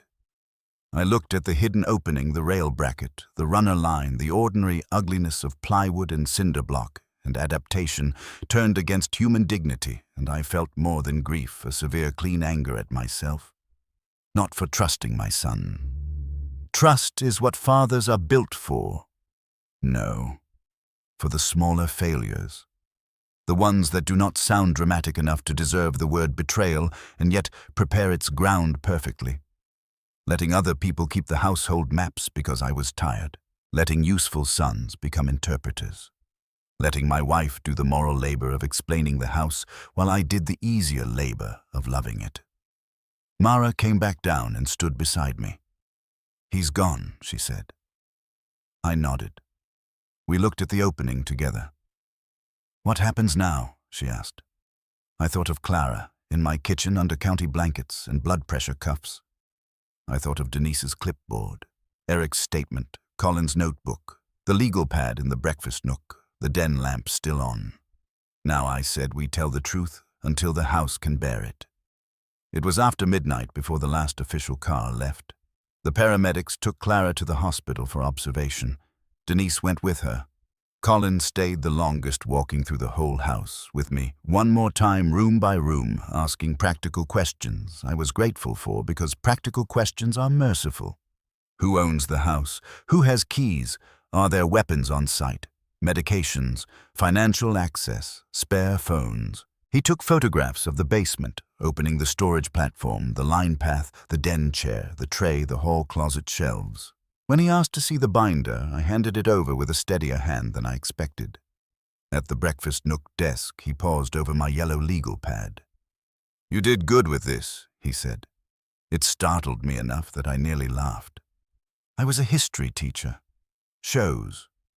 He looked around the kitchen, then the clock, the sink, the sideboard, the mudroom door beyond. You staying here tonight? I thought about that. The house around us had not become haunted. It had become legible. That was harder in the short term, but easier maybe in the long one. Yes, I said. You want someone to stay. Mara's here. Colin nodded toward the den. Good. Keep the TV off if you can. I looked at him. He shrugged once. No reason to let the house keep its old habits. After he left, Mara and I sat in the kitchen without speaking for a long time. The house had a strange new quiet. Not clean, not peaceful, but honest. The kind of quiet that begins only after performance has stopped. At one point, Mara got up and turned off the den lamp. The darkness in there came as a jolt and then unexpectedly as relief. We left it off. At 1:30, she said, "Do you want me to sleep over?" I looked at my daughter, hair falling loose from its knot. Now, clinic cardigan, wrinkled eyes lined with fatigue and some deeper thing than fatigue, and for a second I saw the little girl who used to pad into our room during storms because she said thunder sounded lonelier when heard from a child's bed. "Yes," I said. She nodded, got up and went to the hall closet for blankets. A minute later, she called my name from the hallway. I went there. She stood with the linen closet open and one hand on the pale blue towels. "I can't do this tonight," she said softly. I looked at the shelves. Neat, stacked, innocent looking. "Then leave it," I said. So we did. She took a guest blanket from the upstairs room instead. And that decision, small tired. Practical, felt like the first sane act the house had seen in days. I did not sleep much. Neither did Mara. Once around 3, I found her sitting at the kitchen table, drinking water in the dark. "You okay?" I asked. "No," she said. Then, after a second, "You know." We both accepted that and did not decorate it. Morning came gray and thin over the backyard. For the first hour, I moved around the kitchen doing the ordinary tasks of a life no longer quite ordinary. Coffee toast opening and closing cabinets, rinsing a mug. The shock had not left me. It had simply changed register. The practical world always reasserts itself around catastrophe. Bread still toasts, pipes still carry water. Men still button shirts and wonder when to call the lawyer and whether to cancel the milk order and how soon the neighbors will start hearing versions of the story. At 8:15, Denise called. "Clara slept some," she said. "She's clearer this morning. Can I speak to her?" A pause. "Not yet." But I asked if there was anything from the house she wanted us to bring when we move her to the safe placement unit later. I thought of the house, the basement opening, the den chair. Then Denise said, "She asked whether the quilt belonged to your wife." My eyes went to the den doorway. "Yes," I said. "She said she didn't mean to take it. She said it was the only thing in the house that ever felt like kindness." I had to sit down. Denise let the silence stand. When I finally found my voice, it came out rougher than I wanted. "Is she being treated well?" "Yes." Tell her she doesn't need to apologize." "I will." After the call, I went into the den. Morning light had found the room without the lamp's help and laid itself across Eleanor's chair. The side table, the rug edge, the little line in the floor where her footstool had rested those last months. The quilt lay over the chair arm exactly as Daniel had folded it the night before. Too neat, too controlled, too emptied of the woman who had once shaped it. I stood there a long time. Then I lifted it. It still smelled faintly of damp detergent and the old medicated cream, and below both the cleaner wool smell that had belonged to our winters before illness. The whole story of the house seemed stitched into it now. Comfort, pain, concealment, proof.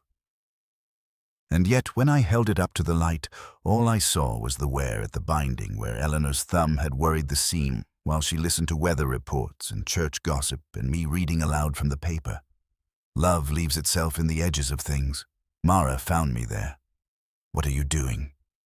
I kept looking at the quilt, thinking. She leaned against the doorframe. About what? About the difference between keeping a thing and honoring it. Her face changed a little. Not from surprise, from understanding arriving before she was ready for it. At 10:30, Denise called again to say Clara would be released into county protective housing that afternoon if transport held. There would be interviews, later statements, court dates, the long machine of justice and grief grinding its way forward. Nothing neat, nothing fast, But the immediate danger had shifted. Clara would not come back under my house. Daniel would not come back into it except under conditions the law would now decide, not him. Mara made soup because soup was what her mother made after funerals and fevers and hard weather. I set the kitchen table because laying out bowls and spoons and folded napkins is one of the few forms of prayer I know how to perform without embarrassment. At noon, Denise brought Clara back for 10 minutes on the way to county placement. It was her idea, Denise said. She wanted to see the kitchen in daylight. She wanted to know the house had windows. I met them at the mudroom door. Clara stood on the step in a clean county sweater and soft grey pants that did not quite fit her. Her hair had been brushed. Her face still looked worn and too pale, but the medicated fog had lifted enough that I could see intelligence in her eyes rather than only exhaustion. She looked at me with caution apology and a kind of fragile stubbornness that reminded me unexpectedly of Eleanor on the days she insisted on doing some task Payne had no business letting her do. "You're Tom," she said. "Yes, I'm sorry." "No," I said. "Not for this." She looked down once and then back up. Mara came into the hall behind me. Clara recognized her at once from the previous night and gave the smallest nod. Denise stayed close, but not intrusive, reading the room the way good professionals do, ready to step in. More ready not to. "Would you like to sit?" I asked. Clara's eyes moved past me toward the den and then toward the kitchen light. "Kitchen," she said. "So we went there." She sat slowly at the table, as if chairs were still new to her. Mara set a mug of broth in front of her. Clara's hand shook once on the handle, and Mara wisely pretended not to notice. No one rushed speech. The room smelled of soup coffee and the faint, clean draft from the cracked kitchen window. Outside, the rosemary in the raised bed moved in the wind. The yellow clock still ran 5 minutes fast. The ordinary world, which had seemed such an insult the night before, now felt like scaffolding around something human trying to stand back up. Clara looked toward the den doorway. "I knew that chair," she said quietly. "I mean, not knew. I knew of it." I sat opposite her. "How?" She swallowed. "He said I couldn't come up when you were in there." Mara's knuckles whitened on the edge of the counter. Clara went on slowly, not narrating for drama, just placing facts where they belonged. She had met Daniel through a church assistance referral, then through a small handyman job, then through one of the many quiet pathways by which lonely people get sorted toward whoever sounds competent enough to become indispensable. She had left an unsafe arrangement elsewhere.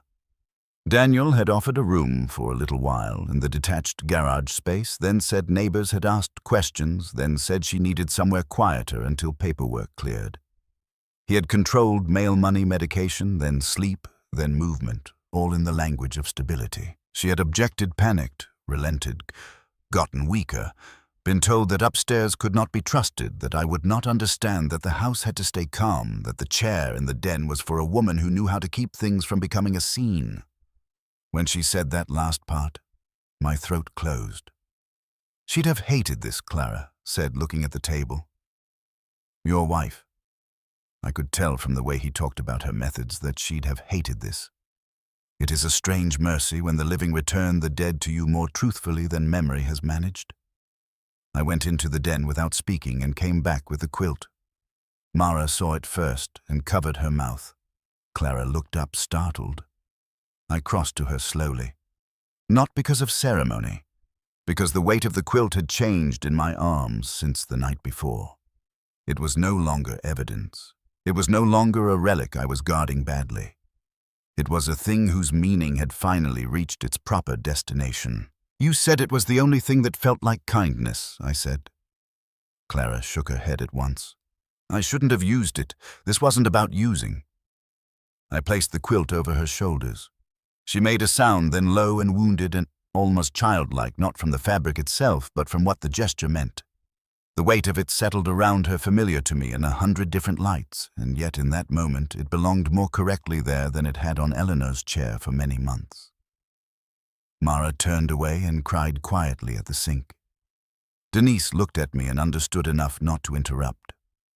Clara put both hands into the edge of the quilt and closed her eyes. For 1 second, the kitchen held everything at once, the dead, the living, the harm, the repair too late and still worth making.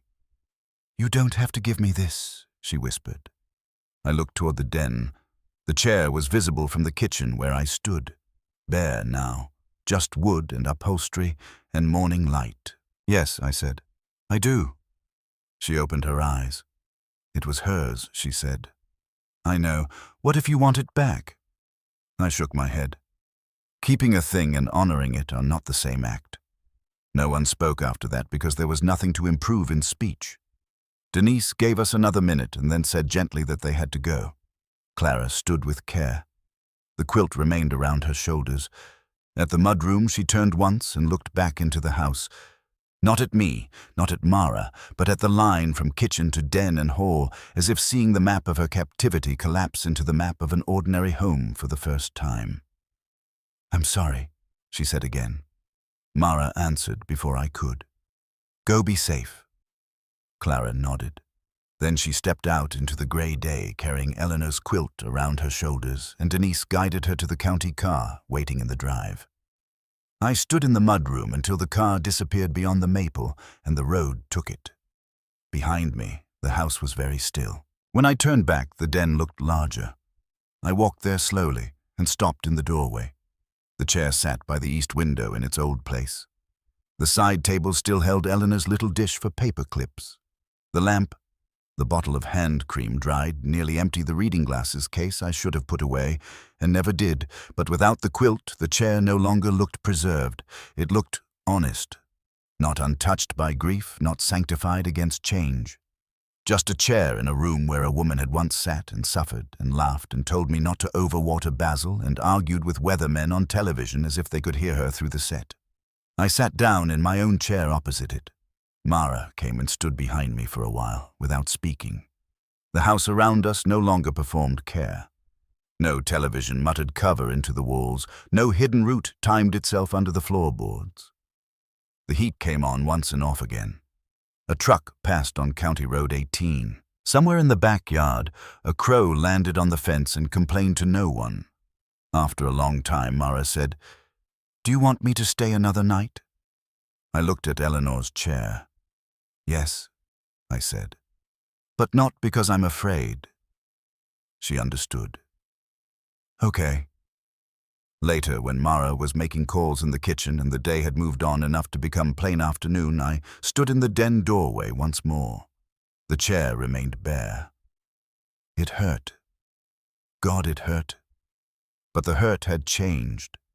It no longer felt like concealment. It felt like weather after a storm passes and leaves the trees stripped enough to show their actual shape. I thought of Daniel in a cell or interview room somewhere, still probably trying to explain himself into coherence. I thought of court dates, statements, the long, slow legal work ahead. I thought of Clara learning a bed with windows and strangers who asked before touching. I thought of Janice saying Eleanor fought to keep everything human. I thought of the note in the binder about television volume and how I had once mistaken that line for mere comfort when really it had been one more small measure taken in service of dignity. Love had not failed in this house. I had failed to protect its meaning. There is a difference, and older age is hard enough without pretending otherwise. Toward evening, the light in the den warmed and slid lower across the rug. I did not turn the lamp on. I left the room as it was and went to the kitchen where soup still sat in the pot, and my daughter was setting out 2 bowls as if we had always been the kind of family who knew how to feed one another after truth instead of only after weather. From the kitchen doorway, I could still see the den chair. Bare, yes. But for the first time since Eleanor died, Bare did not look abandoned. It looked claimed back, and that was how the story ended for me. Not with my son taken away, though that mattered, and not with legal words or county fall or the satisfying click of handcuffs, though those belonged to justice too. It ended with a house learning the difference between being kept and being made right, and with me finally understanding that memory becomes clean only when it stops asking the living to sit still inside the dead. That evening, as the first real dark came on, and the house settled around us in its changed, truthful quiet, I stood once more in the den doorway and looked at the chair where Eleanor had spent so many winter nights. Then I looked toward the mudroom, toward the road beyond it, toward wherever Clara was being carried now under the weight of a quilt that had once belonged to my wife and now, more honorably, belonged to survival. I let my empty hands hang at my sides, and in the next room, my daughter called me to supper.